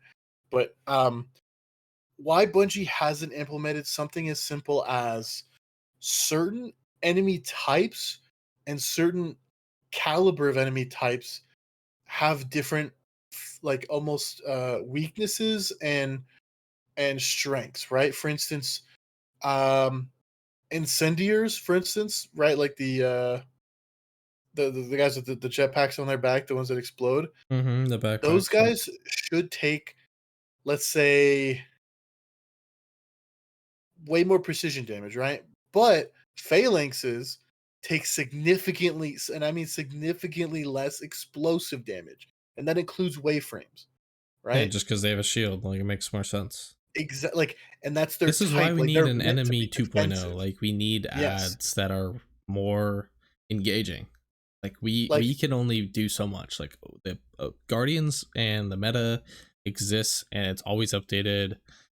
But at the end of the day, if we're shooting the same enemies for 8 years, they can only do so much. A Vandal runs over there and shoots. A little Drake walks over and stabs me with the thing and dies. Like it's just yeah, like I mean, having like minotaurs take significantly reduced explosive damage. Like, as like categorizing things properly that way, like having a colossus take significantly reduced explosive and precision damage, right? And so what do you do against that? Do you just brute force it? Well, there's nothing that says against ability damage, right? Which would require abilities being separated from, the explosive category in a way, right? So like all of these things could add that layer of difficulty that this game, in my opinion, desperately needs, right? Not And that it's the you exact basically same just tune, system, but like Atheon is kind of like the beginning of what you're talking. yeah. You basically in your graph here in the mid to easy section, you would basically tune all of those things down to basically nothing, right? So you have the game as it is today, Oh, right? you could even With make very like minimal, iron be a modifier, for example, that applies those things. And it's like these like yeah, playlists and activities don't have it. But then once you have these, they do have it. And now you got to think more. yeah, like you're going through the strike playlist or whatever, you're using forbearance and you see a phalanx, you blast him, he dies in one shot, that's whatever, you're in a playlist, you're in a strike playlist, who cares? But once you get to hard and the impossible section, those phalanxes, they're gonna tank those forbearance shots. They don't care. Like because the resist starts getting cranked up the further you go, and then now that changes how you have to build and how you have to play and coordinate with your team or your with your own build if you're by yourself.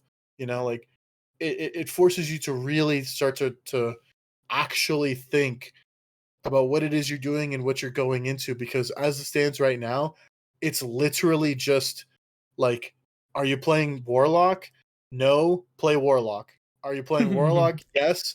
Are you using Starfire? No, put on Starfire. like it's literally just bottom line. Like that's It's a the little game right flow now. chart. Like If and not you can do this, anything and go everything. here. Exactly, No, and this way. Starfire. yeah, it's That's how it just works. you just ignore anything and everything, and Warlock is the most egregious example of it. But to me, like creating that depth, and then like let's say as you start playing more and more, the game kind of naturally teaches you how to deal with certain enemy types. I can't really think of anything off the top of my head, but It's almost it would like a ideally kind of, champions 2.0, yeah, where you're almost creating like characteristics of what the champions were designed around, and it's like, oh, now volatile pierces barriers. It's like you're almost applying that to just more facets of the game, but also not too complex because it doesn't need to be. Like, we don't want volatile rounds to be better against phalanxes. Like, nah. Like, that yeah, is way too specific for one thing. But like and you said, like the general ability, explosive precision, ranged weapon, fast fire rate weapon, like these are all categories that are really blanket, easy to understand, and like they can like be oh applied to everything. here's a good one, right? There's the standard precision, and then there's armor piercing precision, which would be like your scout rifles and your high impact pulses, for instance, or even your aggressive You have a hand place for cannons. high impacts and aggressives, yeah, for Yeah, sure. And and like those shoot like big bullets and they colossuses, for pierce instance. Colossus. Yeah, yeah, easy. Yes, Yeah. and let's say Hell, they even naturally you stagger precision hit them. Minotaurs or Yeah, Knights more. you precision hit the colossus enough times, and it does what's called an armor break, where it applies a slight weaken because you hit him with the right type. Like you effectively countered the enemy, right? And you planned that, like you stratted that, right? Like that type of depth could go so far in this game. And I know I've talked with you about this, Chris, plenty of times. I don't know if I've said it in a podcast though. I don't think so. Um, This is definitely something, the dude. Please, somebody send this to Bungie, man.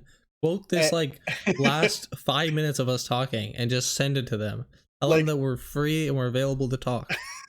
like I remember my ideas with the champions, and essentially instead of just turning champions into these like almost these like sore thumbs sticking out in groups of ads, right? Like imagine, and I know a lot of people aren't going to like hearing this, but I think this sort of needs to be I done. know exactly Like what an you're gonna say because yeah, I already know like it. the overload. Let's say you have an overload enemy and a group of ads around them, and you're just kind of picking away at the ads around the overload before you deal with him. The overload should apply an aura to everything around it, that until you deal with him, he will just keep healing everything around him, right? And the same with the barrier. The barrier, kind of like how the Cabal have their little totems that give them an overshield. The barrier with just people being around him, he gives them an inherent like shield that you now have to deal with this barrier, so then you can kill the ads. and the unstop increases the stagger resistance and gives them just resistance in general. Like I'm Yeah, talking just like more health 50%. essentially. Like Yeah, they're like just if super you were to try tanky and now. kill the ads, you'd be trolling because it's gonna take you triple the amount of ammo, you know? Like integrating the champions as to be more of like what they wanted the totems to be in Forsaken with the Scorn, you know? Like the totems are supposed to be this big threat that we had to deal with, and really in reality, it's just like great. He put another fucking void totem. What a dumbass. Like it's super annoying. Like Yeah, and then he that's all it spammed is. another one, and then another one. Oh my god, I remember doing Hollowed Lair. Yeah, That was so like annoying. that's all it was. Where applying this and then applying the correct weapon and armor types and enemy types and having to deal with it and strat with it, like all of that in like would be make for such an in-depth and just like super deep game to where if you strat right, your team of six could go absolutely insane. Like you guys could play out of your minds, and it really just allows you, if you put in the time and effort to like really learn and climb to that point, to just like really showcase it, you know? Because to me, doing the hardest shit, like the top like level activities, doing them by yourself, to me is kind of dumb. Like the fact that people were soloing GMs, and you know what the strat for soloing GMs was literally like we said, you just sit in the back and you just plink at things with a primary. Like that is a showcase of nothing. It doesn't mean Yeah, and the anything. whole like reliance on invis so early on, and I mean, like you had good reason to do it, but at the end of the day, you're just trying to avoid problems rather than like strategically deal with them. Yeah, like that should never be the case, or it should be highly like look. It should be highly like almost discouraged, right? Like I don't know. I just think there's so much more depth that we could have, um, and we'll probably never get. But cool, Yeah, dude. I know, Sorry, right? rant's over. Yeah. Okay, I No, agree. that was a good rant. I know we didn't necessarily plan to talk about all that stuff, but it's funny how all of that stems from this whole discussion about difficulty and how much there is still to talk about, because it just like I think it's not about the enemies having more or less health. It's just like a lot of things that Destiny needs is that depth, the depth of enemy design, the depth of difficulties to play within, the depth of activities to even go do, the depth of the sandbox, the more choices we have. I think there's aspects that they've really grown, like Bungie's really grown and gotten a lot better at. And then there's aspects where I feel like they're almost afraid to do this because it's too complex. And I don't know, to be honest, maybe that's me in terms of my position, your position, understanding a lot of the stuff already, and kind of like having a more solid grasp of what it could do because of, like your understanding with WoW or general understanding of what a lot of these games are kind of more like. I've had a lot of time with Division before, and I think I've always just wanted this game to latch ideas or leech ideas from like that game, because I thought there were so many good things that they did, especially like that design. Just to sort of Absolutely. recap all this stuff here, basically what I drew on the right is just what we have now, and that's just like we have like a little bit of easy. You go to EDZ, oh, it's easy. Your middle, oh, strike playlist now, because it's like, oh, it's a little harder. Your heroes, and then like Miyamoto and like everything else in the game is just hard. And then Like G, Gambit's in there. I put Gambit in there. Gambit's in there, Strike's in there, fucking Crucible's in there with SPMM. Um, everything is in there. Literally everything except like GMs. I would even argue are in the hard tier, not the very hard tier. Because of Uh, surges and overcharges. yeah, I would still put it in this very hard tier because like it's just not impossible tier isn't impossible. It just means like this is like really challenging. Hey dude, like you're going to do like something that really is hard. You're picking the hardest difficulty in this campaign, and like it'll probably take you a couple of days to beat instead of 10 hours. Yeah. Um and yeah, I don't know. So this is just where the game is right now. Obviously they changed it, so now it's a lot more like that. They kind of cut out a lot of the hard stuff and very hard, so now it's like kind of more a little bit more balanced, I would say. Obviously this very hard stuff is still not hard, but I think it's a little bit more divided now than it used to be. Yeah, absolutely. Also, well, I guess maybe not that extent of here. Let me touch this up. I keep going to the bottom here, and then grab the green, and it's like here. That's kind of what it is now after the update. Yeah, I agree. Real quick, commendations, just and we touched on it before that, and it's like, wow, I can't believe they gave up on it. I don't blame them for doing it. The whole design of forcing players to grind out this thing completely devalues the point of thinking, hey, I thought you were cool, and I'm gonna give you one of these things. Like Accommodations should I have. literally thought they were gonna be really rare. Like, Yeah, I and thought so too. like us giving each other things was gonna be like one of the only ways to do it. I But honestly, it I don't think you was should be able. I don't even totally think different. you shouldn't even be allowed to give them to your friends. For if it's on your friends list or clan, no, you shouldn't. It should Yeah, have to be exactly. I completely agree. wild and Yeah, um yeah. I mean, like they clearly thought of something like that because the more you give it to the same person or the same people, like the less it counts. But uh, when you put a requirement for something and you lock it behind something like this, like the commendation system, you can like there's no possible way at Bungie you didn't see this happening where people were farming this out and like completely bypassing activities in general. Like I'm telling people were loading into Master Wellspring and shooting the floor and then just commending each other on a failure. Okay, like I just refuse to believe that this was not thought of, and which is why the combination should have released as effectively a no gain. Like if Mm-hmm. you just play the game, and if you felt like commending people, cool. And if people felt like commending you, cool. That's it. Like not linked to literally anything whatsoever. And it should have just been there almost as like a beta test. I mean, they have us beta testing shit for them all the time, let's be real.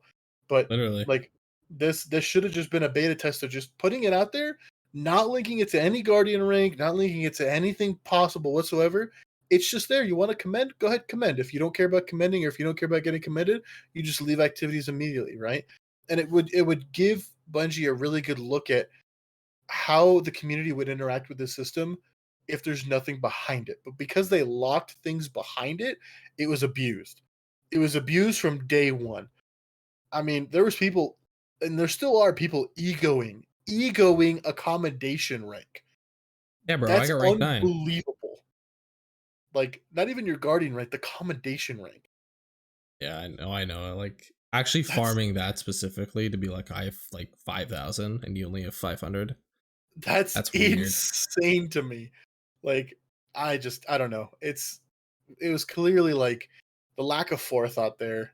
It was they put it there as they put a goal behind it, using it as a means to get people to use it because they wanted them For to use sure. it Absolutely. when that should not have been your goal. Your goal should have been, would people use this if there was nothing behind it, It just takes right? out all of the genuine actual interest and engagement by shoving something with a tangible reward, I'll call it, Yeah. behind it. And it's like, okay, I'm gonna do it for this thing, not because I actually care or thought that person was cool or fun or like, you know, It's funnily enough, the best example of this is red border weapons before the changes. Red border weapons, we would get them, and the only reason they didn't get immediately deleted was because we wanted the mats out of it. Right? So what did we do? Did we use the weapon? No. We didn't even most of the time you didn't even go ensure and you didn't use them. You did activities, and then right before the activity ended, you put them it's on, swapped to got the it. activity completion percentage, and immediately took it off. Okay, that's Yeah, a failure in the system inherently, right there, like clear as day, right? You put something, you gave us this weapon, and the idea for them was, oh, you get these weapons with red borders, and you use them, and you find out, hey, maybe I kind of like this gun. No, okay, no, like that's just complete failure because you put the mats behind that red border. This is the same exact thing.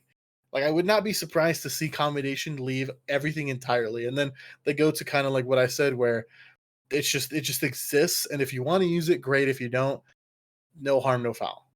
Yeah, their engagement each season going forward is definitely going to drop because, especially with how you don't even need these anymore. Like at this point, the Mhm. only thing like you need is like at certain ranks, you might need a certain type of them. And it's Which like, also is even worse.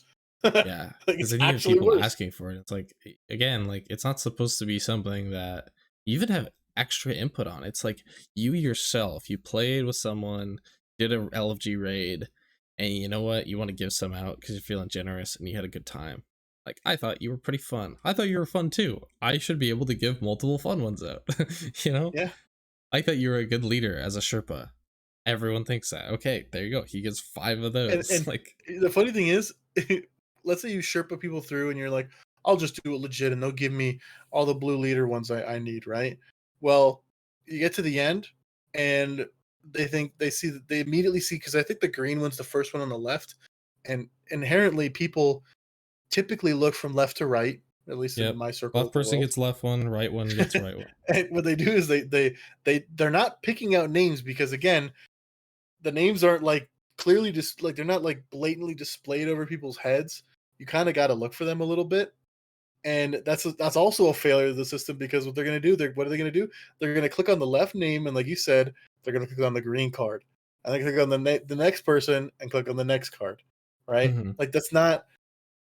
There's no like real drive or like proper layout, or it's not incentivized to give someone the accommodation that they truly deserve. All that's incentivized is give someone something.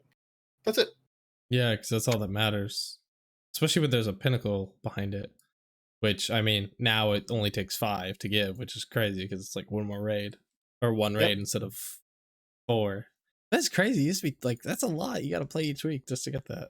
To be honest, I Yep. never found it too difficult to do, especially when you're playing a lot. I'm going to go farm I just some strikes. battlegrounds and Yeah. I would get them out pretty easily after doing like another raid. But to think, like 20 is a lot.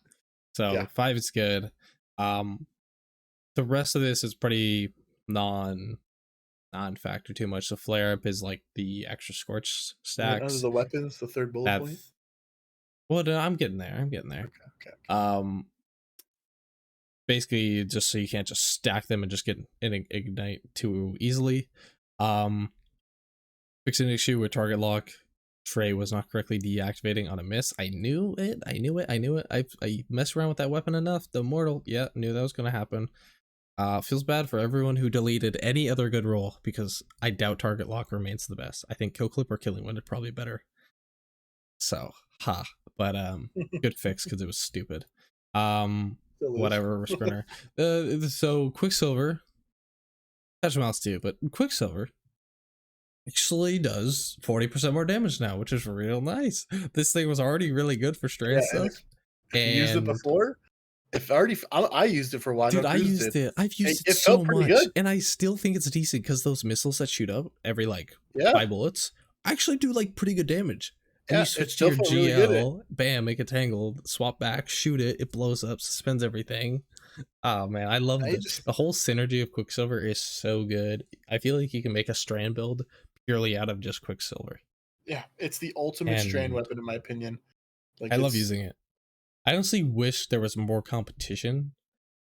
Maybe one day we'll get like a strand special weapon that really works mhm. well because I think that's what it kind of needs. I don't know when I'm ever going to use like Rufus's Fury from the raid because I literally just think I'd always use Quicksilver. It's just better unless I Yeah, need like a G horn, yeah, but I don't ever or think I really need one. yeah, some other exotic and some other slot or whatever. Yeah, Yeah. so it doing 40% is so much better, and that does lead into our TWAB that we got pretty well. Um, our Want recap to fly through this real quick? our recap is kind of whatever. Ultimately, the biggest thing here is just man, RIP Lance. We actually haven't had a podcast since it happened, which I honestly just kind of It, thought about now. They it's they heartbreaking. literally I was at the gym and every now and then I just kind of like look at my phone, I'll check Discord or something like that. And I saw Ruler, I'm pretty sure posted some I don't know if it's like Something Game from Twitter or Informer or something. like TMZ, some Twitter thing. And it said like like Lance Reddick passed away, and I like my mouth in the gym literally dropped to the floor. Just jaw dropped. I was like, I literally didn't believe it. I thought it was like fake I did too. I'm not gonna lie until to I you. looked at Discord and like the rest of the people were kind of like reacting. I'm like, oh my god, like I just that's I've never honestly had this happen in like a video game that I cared about so much. It's almost like if I had why can't I remember Master Chief's voice actor? Steve Downs. Uh, Like for me, if Steve Downs passed away, I would feel this type of way where it's like, damn, like a character that I've literally grown up with. Like literally, I was 16 when this game came out, and his voice was there, and I have heard it since. And now it's the fact that this man, who's like, it was a great person all around, uh, it's just gone like so suddenly. It was incredibly tragic. he just to me, he was like that I don't know, that presence that you almost didn't realize could ever leave. It he just he was there. You never imagined, like the Zavala voice actor, like you never imagined him not being there, right? Like I don't know, I think it's really sad. Um, and I man, I really hope Bungie doesn't fuck this up somehow. Honestly, Yeah, I mean he's, they still plans to use his dialogue. I'm sure he's recorded stuff honestly up to yeah, and maybe even beyond um Final Shape. I would not be surprised with how like they've got these guys, they're here, they're available for you per session for like 3 hours. And you just want to bang out as much as you can. Especially since they develop a year plus on. Um, but I and mean it'll be crazy because like literally in 2 years something will have happened to Zavala. and Uh, it's I feel like it's a like Lance, without really knowing it, was such a critical part of this game for all of us. In the same way, like when Cade died, people were bummed, and honestly, people are still probably bummed about Cade not being in the game anymore, right? But like Lance himself, like him as a yeah, Cade person, is different because it's not the human passing, it's just Nathan Fillion moving on. yeah, And and it's Lance like being gone, because sucks, but Zavala was such a critical part just for every aspect of this game, and for the people like us that we've spent years playing this game. We didn't even realize like I mean just he's how the much lead Zavala guy. He's like the we've main had. NPC. Yeah, like I don't think anybody in this game, NPC wise, is probably more influential than Zavala has been with us. You know, Yeah. um, and jeez, it was so sudden, just out of nowhere. I mean, maybe I don't know the exact details of his passing, but fuck, man. Yeah, we have a resident doctor in the clan. And I think Frenchie mentioned something that it would be like cardiac related, heart Yeah, related, because that's sort of the type of thing that would just be kind of sudden. Um, at the end of the day, though, that's just a real downer, and it definitely was just so incredibly shocking to hear. And rest in peace. That's all it comes down to. yep, Gonna be sucky to move on without him for a little bit. yep. Kind of untimely, not their fault, but they had this whole plan of Amanda dying, which we talked about at the beginning of the pod. um it was weird, so Dude, the what are time they do? is just so awkward. Like, um good God. yeah, so here in the 12 we have a little bit more into the numbers in terms of the HP stuff. 33% for the fire team, full fire team. So I imagine if it's scaled the same way, then it's what, 16.67? Is that? I think Yeah, that's half of that. So I yeah, assume that's what the two people would be. Um, and then 10% for the legend and master activities. And you might say like that's not a lot, but I don't know. That kind of could be a lot. think we have 30% DR. If you run even 10% DR, it's noticeable. I'm saying the enemies just lost 10% DR. That's true. That is very true. They might just get a little cranked. And this is Here's we're go about to ahead. get in our fun part The meat right and here. potatoes right here. Yeah. This is the main course and the dessert. Uh and the dessert. It's honestly it's appetizer, dessert, entree, after party. It's everything. It's free drinks. Um I think we can kind of honestly hit these numbers pretty quick, and then I think let's go back and then like kind of reflect on them. Yeah. So autos face deep competition with SMGs. Yeah, no shit. Like they get a little bit more range for a trade-off of like way less damage. So to counter this a little bit, because SMGs have been so dominant for so long, autos are getting the biggest buff of all of these weapons at 25%.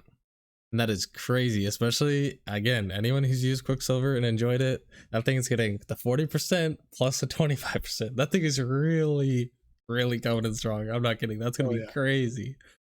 And pulse rifles and hand cannons, they'll definitely be considered weaker. I mean, Fatebringer is probably still the best hand cannon in the game, and pretty much no one uses it.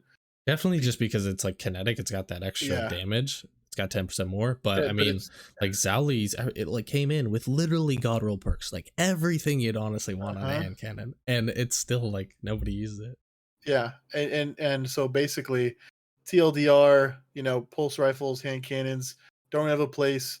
So they're and sidearms, they're getting the next largest buff, which is 20% across the board for all pulse rifles, all hand cannons, and all sidearms, Yep. which makes sidearms absolutely freaking disgusting within their Sidearms range. crank damage if you're in 15 meters. They will crank. They already were higher than SMGs. It's just that they kind of felt shitty to use because A, low ammo counts, and B, usually not great perks.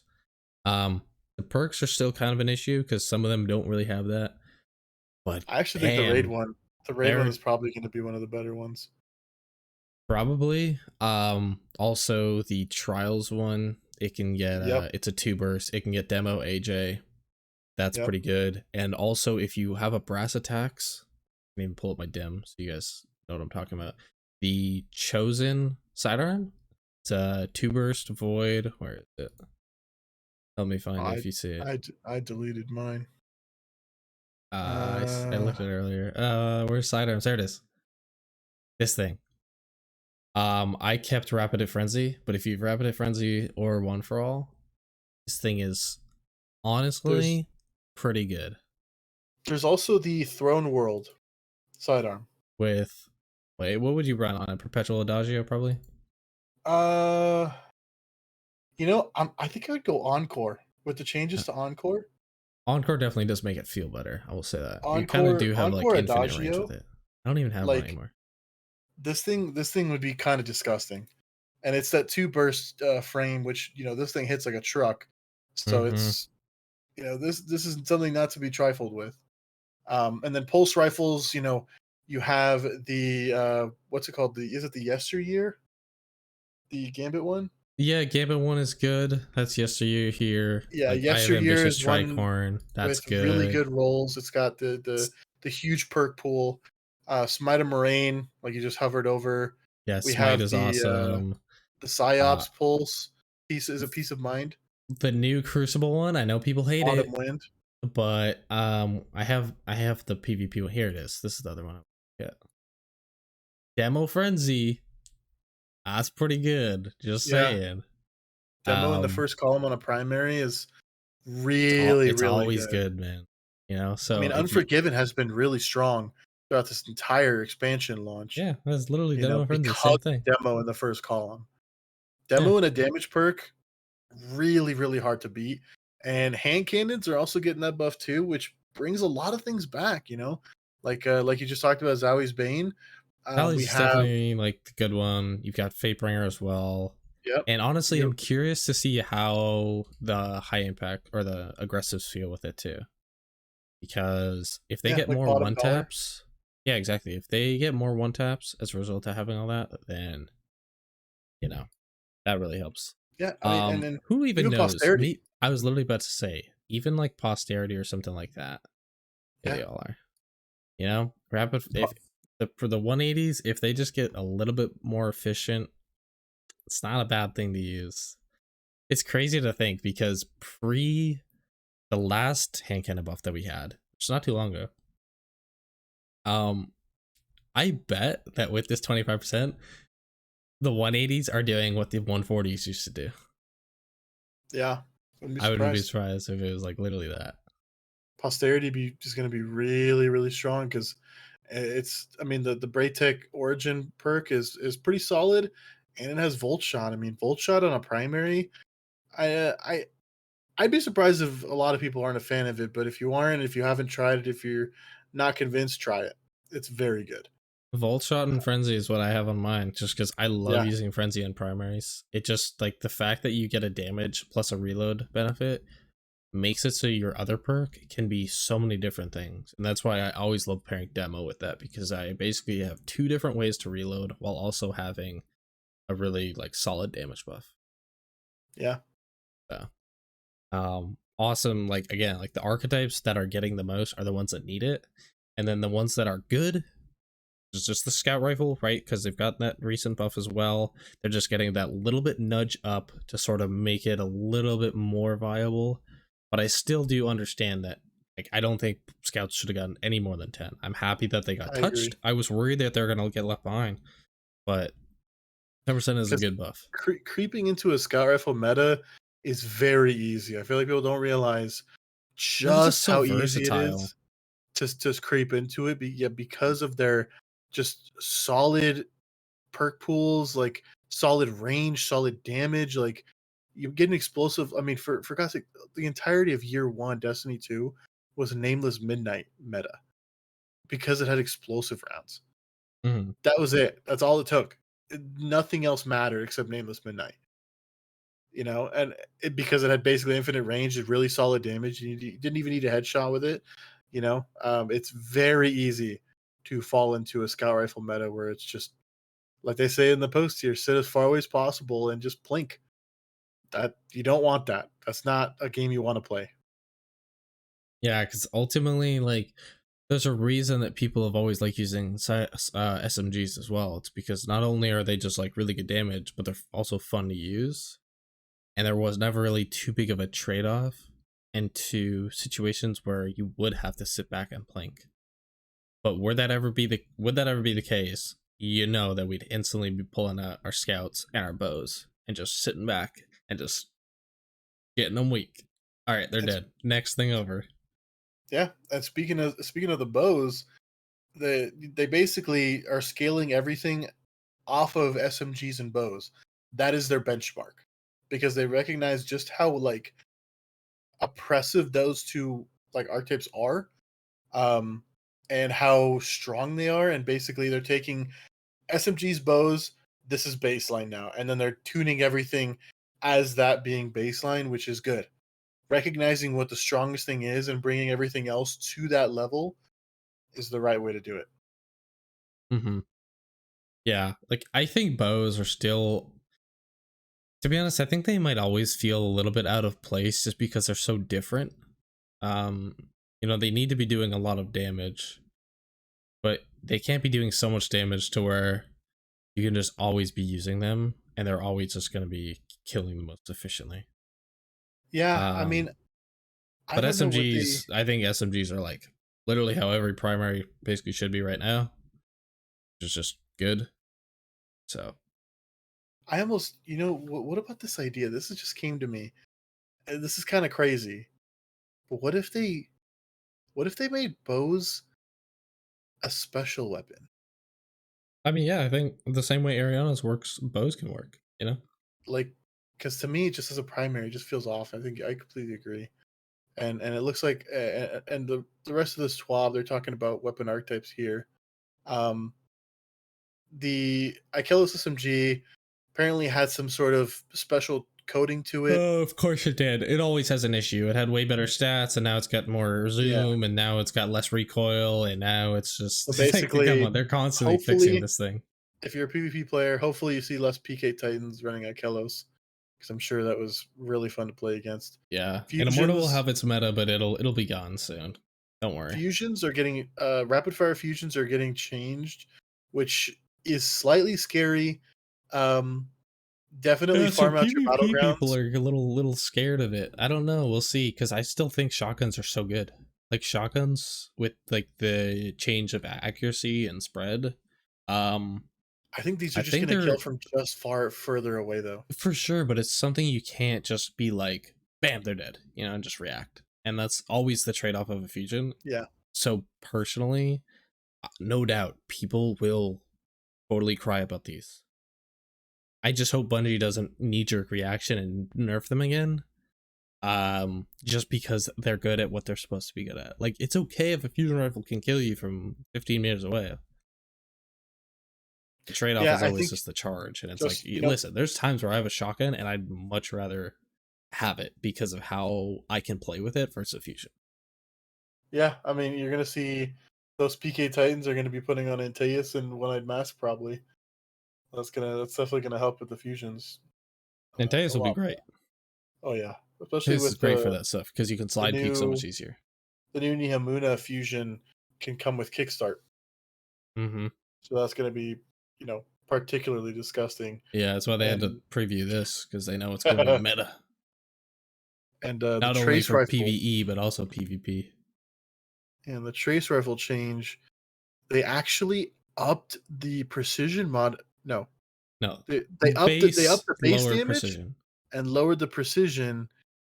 And I don't think they changed the ammo value, but they did talk about it. Basically, it's pretty much like, like the difference between the 900 SMGs, how one's a little bit more crit heavy, one's a little more body heavy. They kind of made it Uh-huh. more like the body heavy one.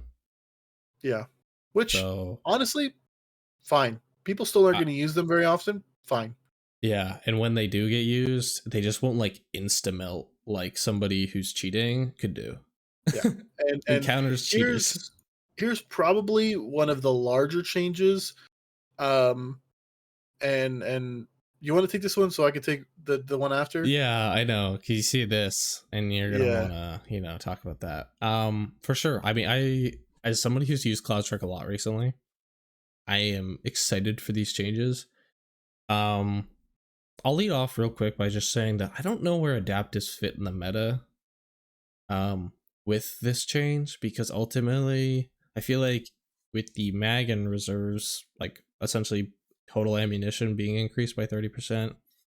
And they just write this here to just say that, hey, in total, when, like, let's say you have like, well, let's look at this. So, like, Obama's sniper here says 12. That's including his mag and his reserve. So, it's not purely just a reserve, it's like both in tandem. But 30% is a lot, right? That's essentially if you were to It's shoot huge. 2/3 of your shots, instead of like an extra third, it's like it's pretty noticeable. Like 30% is a lot.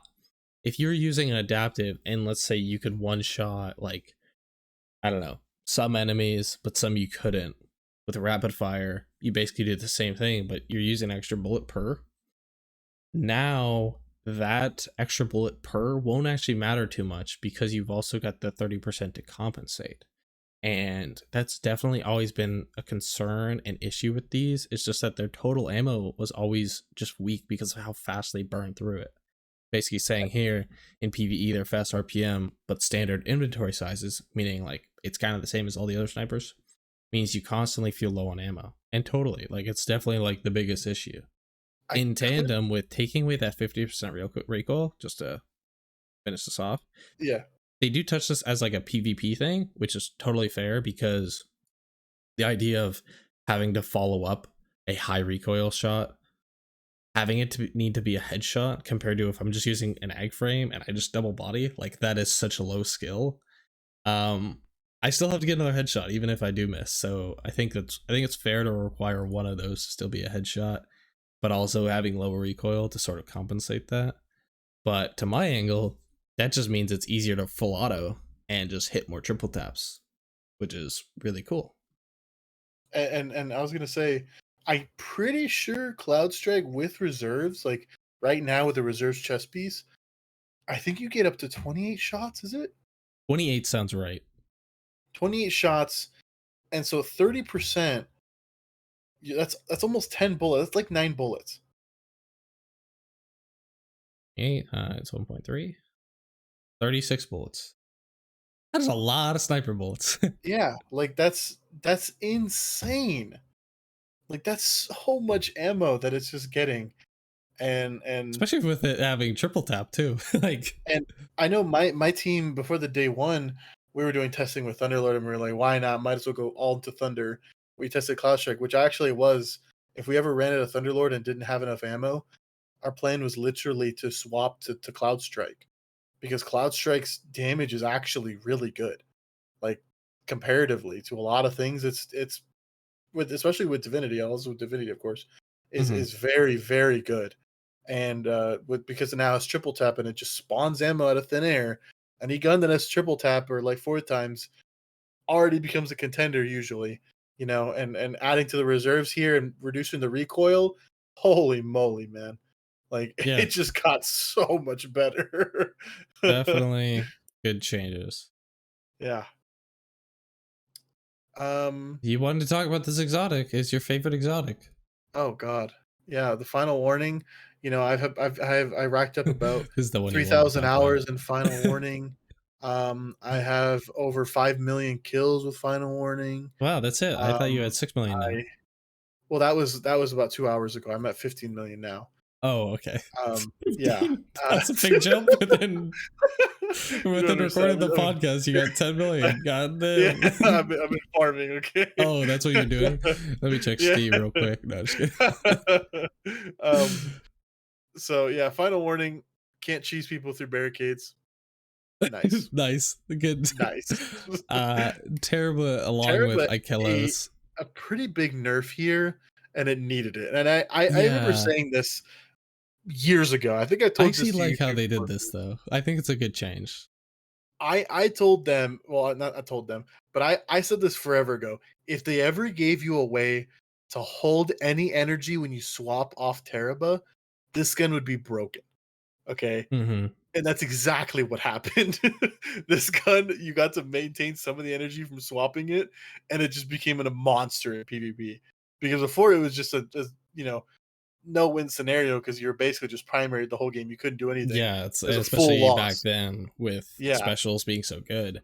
With in tandem, basically specials get worse and less common, and yeah, also I now keep half my energy.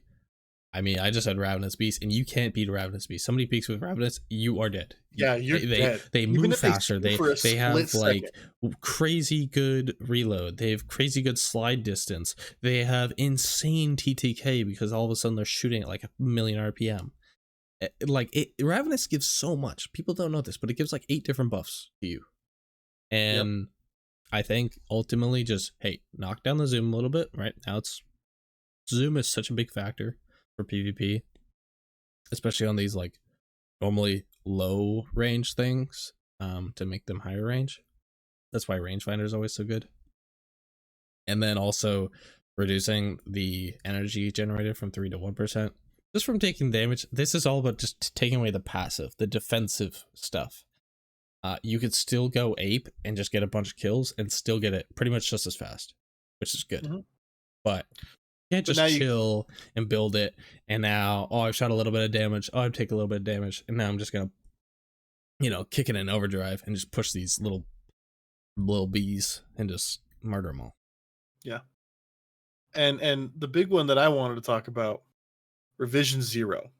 So currently, Revision Zero, you can get 4 times the charm on it as it's one of the catalysts, I believe. And Yeah, quote what they've unquote decided to catalyst. do, what they've decided to do is they fixed a bug where if you initially shot a burst and then you swap to the Hunter's Trace, which is the sniper rifle mode, and you shot a bullet which procced 4 times, it would pull you out of the sniper mode and back to the regular pulse mode, effectively ending your sniper mode, which was a weird interaction. Kind of, I don't think I've ever had it happen to me, but it's good that they fixed it. Cool.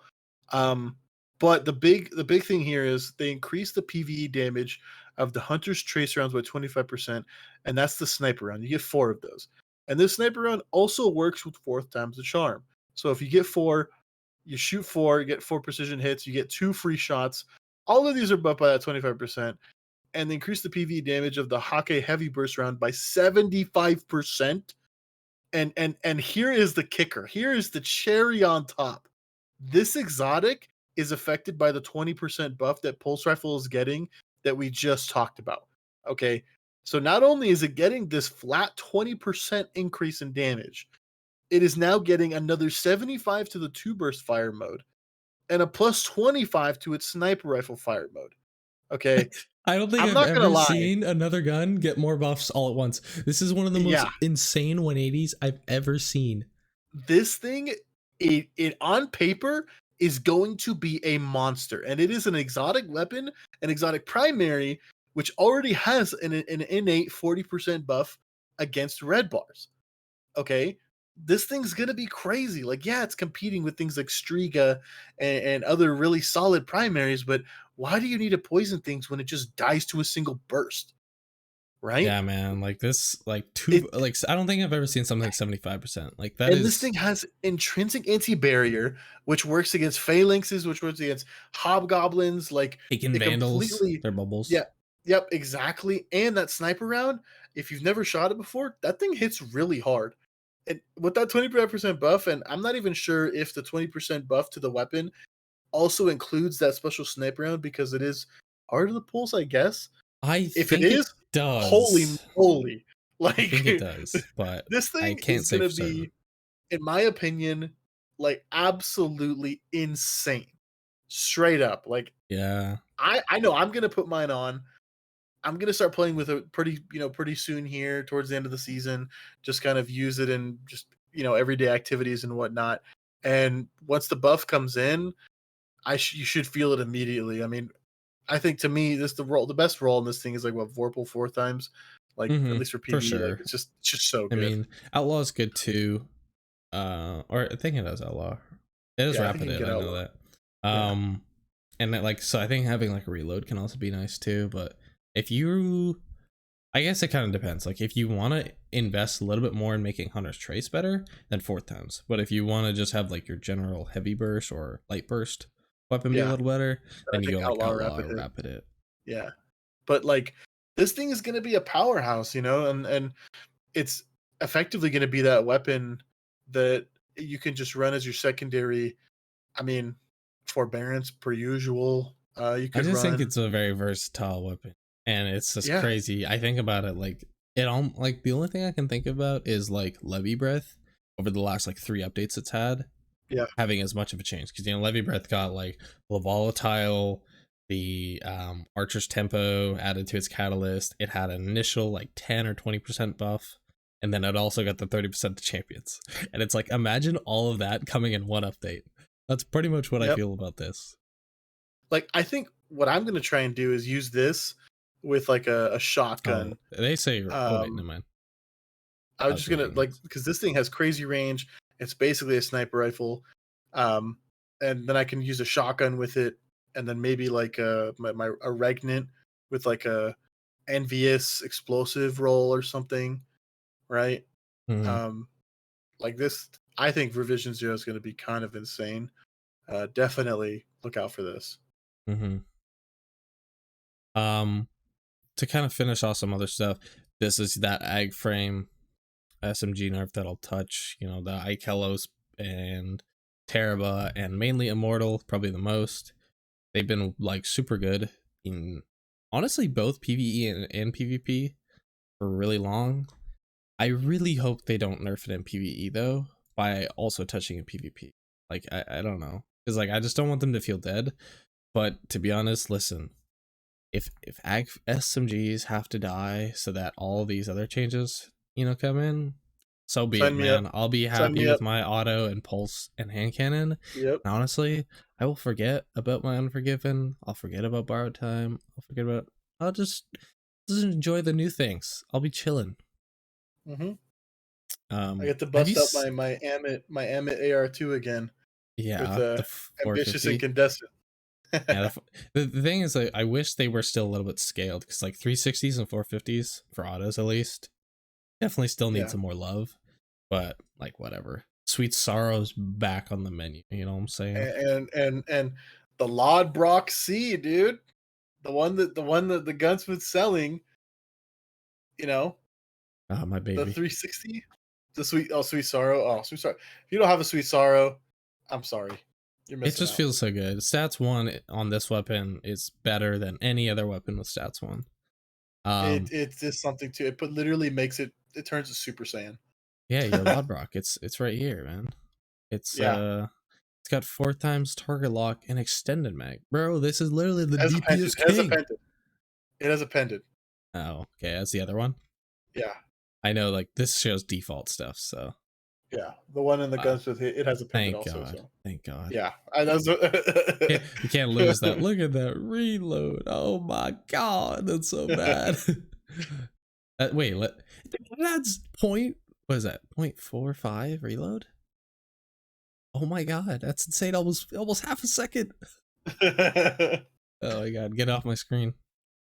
but we have the last breath from prophecy is also going Oh, to dude, be an last breath. insane Last auto breath, I to think, use. is literally going to be one of the best, if not the best, like weapon in the game. This Yeah, thing is demo broken. one for all, demo frenzy, demo adrenaline junkie. This thing is king. Absolutely go out and when it's prophecy week, farm this weapon. I'm not kidding. Farm this weapon. Yeah, it may You be want like it. I know kinetics. Like I will say, the fact that it is kinetic sometimes does suck because it's like energies are generally more useful. Uh-huh. But honestly, if you want the energy version, you can just go get Ogma. It's super easy to get. Demo one for all. Yep, Ogma's Super good also amazing. roll. I love I Ogma. love this thing. I'm totally ready for Ogma to be meta. I Um, think the BXR Battler is also not a terrible the Battler will pulse. definitely be better too. You If can get it you're an crafted too. incandescent person, then I definitely think like this is a great weapon to have. Because demo and incandescent kind of work well together, right? Especially when you're on Hmm. solar. Or even Because more we can't get nades. demo adrenaline anymore. That's so sad. Now you get demo kill clip instead, which is like, it's okay, but that I like if you get this thing, this is like the incandescent pulse. If you want Hmm. anything else, Ogma's just better, Yeah. in my opinion at least. And then there's Um also the gambit pulls too, yesteryear that we talked about. yeah, and yesteryear is Yesteryear, really good too. It's super just solid rolls. difficult to get because it has a million perks. Also that this one, the autumn wind. I'm excited to try it. I'm excited to see how like rapid fire works because generally rapid fires haven't been great, but I'm Oh, excited. and Cruz Insidious. Oh yeah, for Oh, sure, of course. Insidious with demo one for all, stats one for. Oh my god. There's Yeah. so many weapons that are now get to live the glory days of being used. You know what's another thing that might get to have its glory day is Soul Smooth. Survivor. Because if we Yep. get that thing coming, plus this 10% PvE buff, you know what I'm saying? Sniper meta's back, and Anarchy got a damage buff. We could go back to We could Anarchy truly go snipers. back to Anarchy Snipers. That Honestly, would wouldn't be even be mad, insane. man. I I like wouldn't either. it's been enough time. I'm totally okay with Yeah, I'm down. snipes and anarchy. I don't all that stuff. Anything is And better than then just linears. the rest is just this general blanket statement buffs slash adjustments to more than a dozen exotic weapons, including Graviton Lance and Salvation Sword. Now, what we'll say about that For is sure, yeah. there is a leak Mm-hmm. going on about stuff that involves all those changes. We're not going to cover the whole leak here. We're not going to cover really any of it, honestly. Yeah. There is some cool stuff in there. Hey, bro, we've already been talking for like 2 hours, so Yeah. So we might already even be in a part two at this point. I might actually split up. I might actually ask. I think I'm gonna. We'll see. This is future me or past me talking about something current me might do to impact future me, but also past me. But we could just make this the mega episode, the mid season yeah, maybe we'll solo just. I Nezarec want to with see what people like would rather because I know like this could just be a lot to like listen to, and if it's easier to yeah. have like two separate things, then Oh, I'm for all for sure. it because it's not like we didn't talk about stuff the first half. That's all like Yeah. solo Nez, all the seasonal stuff, and then now we're talking about weapons and a lot of But different yeah, stuff. the all those changes, uh, it's on Twitter. If you really want to go find it, go find it. Yeah, and I There's some cool definitely stuff in there. think at some point, I wouldn't be surprised if it was either the next one or the one after. We do cover this because having that sort of prelude conversation, um, is interesting, and it's not like if it does become true, we'll just talk about it again, but with new perspective. Mhm. So it's not an issue at all. I will say a couple of these things, like the Salvation's Group one, from what I read, actually seems like it could make it a useful weapon. I'm not saying it's gonna be good, but it'll actually be useful. Um, Yeah. and There's some also interesting ones. even more in like other stuff, some armor changes, maybe a Starfire nerf. We'll see. I know a lot of PvPers are mad about Yeah, Stompies I know getting the changed. Stompies one is weird, but yeah.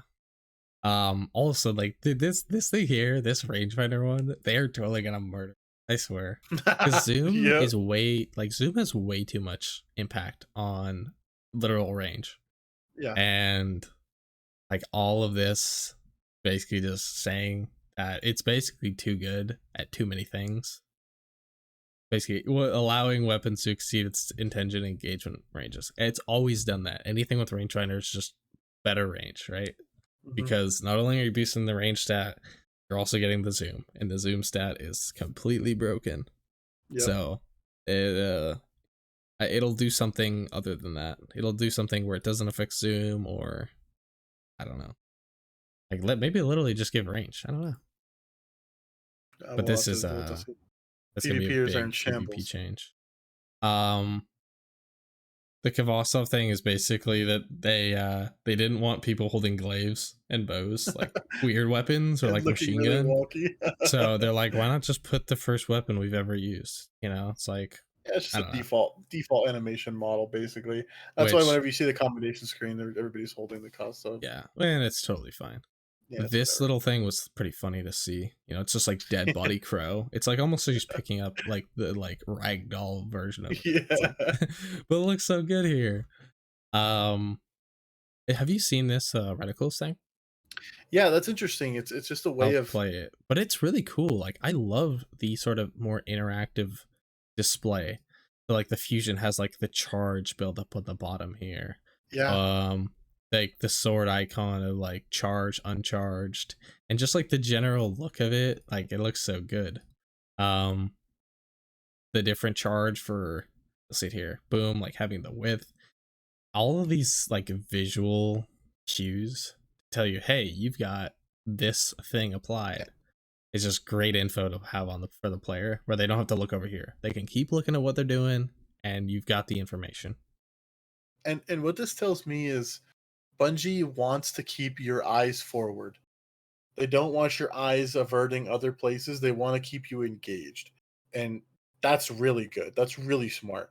Honestly, this should have happened a long time ago. Hey, good changes. Can't really be mad whenever they show up in a way. I'm not And at gonna least lie, they're like showing up. something like this genuinely makes me think that maybe one day, like Final Shape or beyond, we do get a complete overhaul to this screen. Because I think so too. I I don't completely need to agree. know this if I have this. Yep, I completely agree. So, and I think this is their way of bridging the gap between two systems, which is Yep. totally the right thing to do because you get players comfortable with this new system. You don't even look at this. Then you get rid of these, and then you have a new buff layout screen, and it just, yeah. I think they're getting creative. They're trying to figure out ways of like, yeah, it's hard. It's like, how do you display this? I mean, they're figuring it out. It's cool though. I don't know. I honestly like the reticle stuff is very fascinating. Yeah, I I think it's mean, really cool. good change is happening. Can't really complain. Cool I wallpaper love how too. they made this a wallpaper. Because it's from the meme pre Lightfall of making the Puka bigger, and eventually got bigger than Neptune. Um, by the way, if anyone like you want like wallpapers or just like cool action shots, the easiest way. Oh, there it is. There's the Neptune one. Honestly, I think it's crazy they're putting this in the 12. That's so cool. I actually never saw this before, but having these in is a really, really good idea.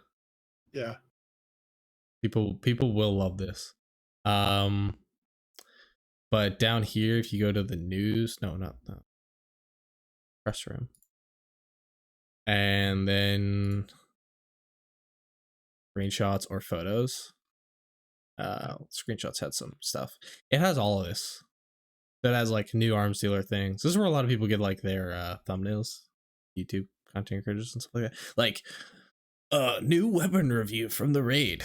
They'll like grab this. So, if you ever do want more things like all these pictures, usually this is a good place to find a lot of like high res stuff. So, just figured I'd throw that out there because even myself, I mean, I might use some of these as thumbnails today. But yeah, I think that just about wraps up the super episode. But yeah, I know. Like, The oh, I mid mean, season, it's funny because there's still more to talk about, which is good. You know, the mid season super episode, episode number 18. Is it 18? Yeah, it's it 18. is 18. You didn't forget from Haha. when I said it 2 hours ago. Let us know if you made it this far in the Let us know comments. if you call it Root or Ron. That's true. I think I want to. I don't know. I didn't hate Ron, but now I just want to call it Root. I don't know why. Ron Yeah, just I sounds like weird. Root more. I like Root the same way I like Vow. It's just nice and easy. Yeah. But let us know in the comments. Um, you know where what your thoughts are on everything we talked about a lot in this episode. So let us know your thoughts. Are you a Thunderlord hater? Solo Nezarec. What do you think? Are you gonna solo Nezarec? You're gonna hurt my brain cells by calling him Nezarec and not Nezarec. Oh, that's right. It is Nezarec. Yeah, Nezarec, whatever. Nezarec. There you go. Um, Thank and you. your overall thoughts on the season, Lightfall, difficulty stuff, if it affected you. Put it all down there, and join the Discord too. Don't Join the forget that. Discord, and it's okay if you want to take a break from the game. Yes, You know, it's perfectly legal and allowed as long as the I payments and PayPal keep honestly, coming in. yeah, you're gonna have to send them in every now and then. Make sure you have your monthly subscription to the silver bundle to keep Yes, going. But yes, no, but really, like I think it's literally the most healthy to play this game for like 6 weeks a season, yep, where you might play for the first couple weeks and then be done until GMs come out, and then do some GMs on weapons that you care or don't care. Or maybe that's the time when you want to catch up on the season and actually finish the story. Like, the only thing you're gonna miss out on is potentially like story plots. Because if you go on Twitter regularly, people are gonna talk about Amanda dying. And it's like, oh no, I didn't know. But I mean, to be honest, probably would have been better if you found out that way, rather than seeing her just all of a sudden start exploding. Because that was not a better way to figure out. Um yeah. Um I don't know if it'll happen yet, but I did have an interest in having like a full little like solo Nezarec sort of like episode, almost like kind of like a mini series style. So whether that's someone from the community talking about it with me or someone from the clan who's been doing it, I'll leave that up in the air, but it's definitely something that will happen. So stay tuned for that.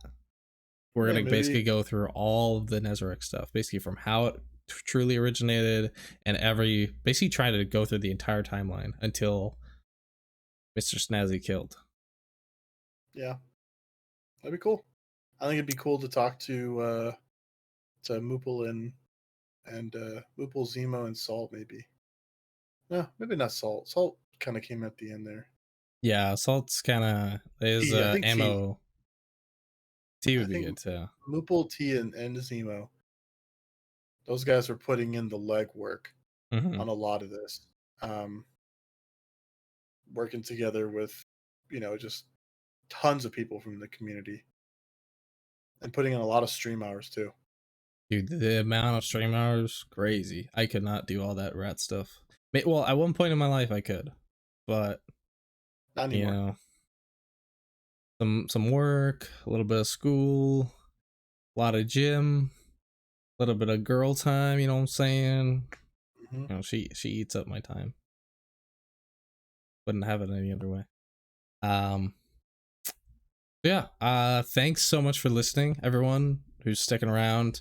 As Vandal said, like literally, if you have any like if you're talking about the if you want to talk about the primary buffs, shoot a comment down there, like what your favorite weapon you think you're gonna start running is. Like, is there like a sidearm you genuinely think you're gonna use to try out?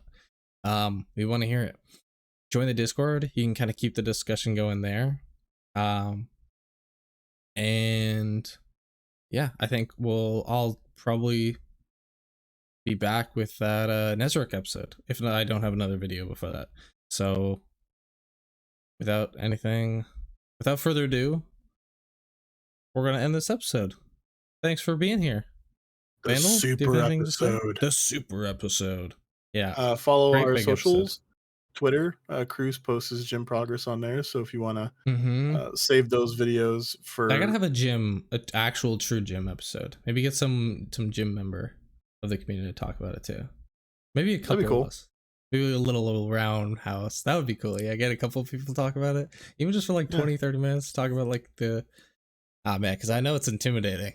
I know that I don't look like I would be intimidated, but I didn't look like this always. When I first joined the clan, I had just started working out and I was a skinny boy. Now look at me. So I think that's another I idea that guess, I definitely want to bring one day. yeah, you want to see a gym episode, put in the comments. Follow our socials, join the Discord, and see ya. See ya. Thanks for watching, guys.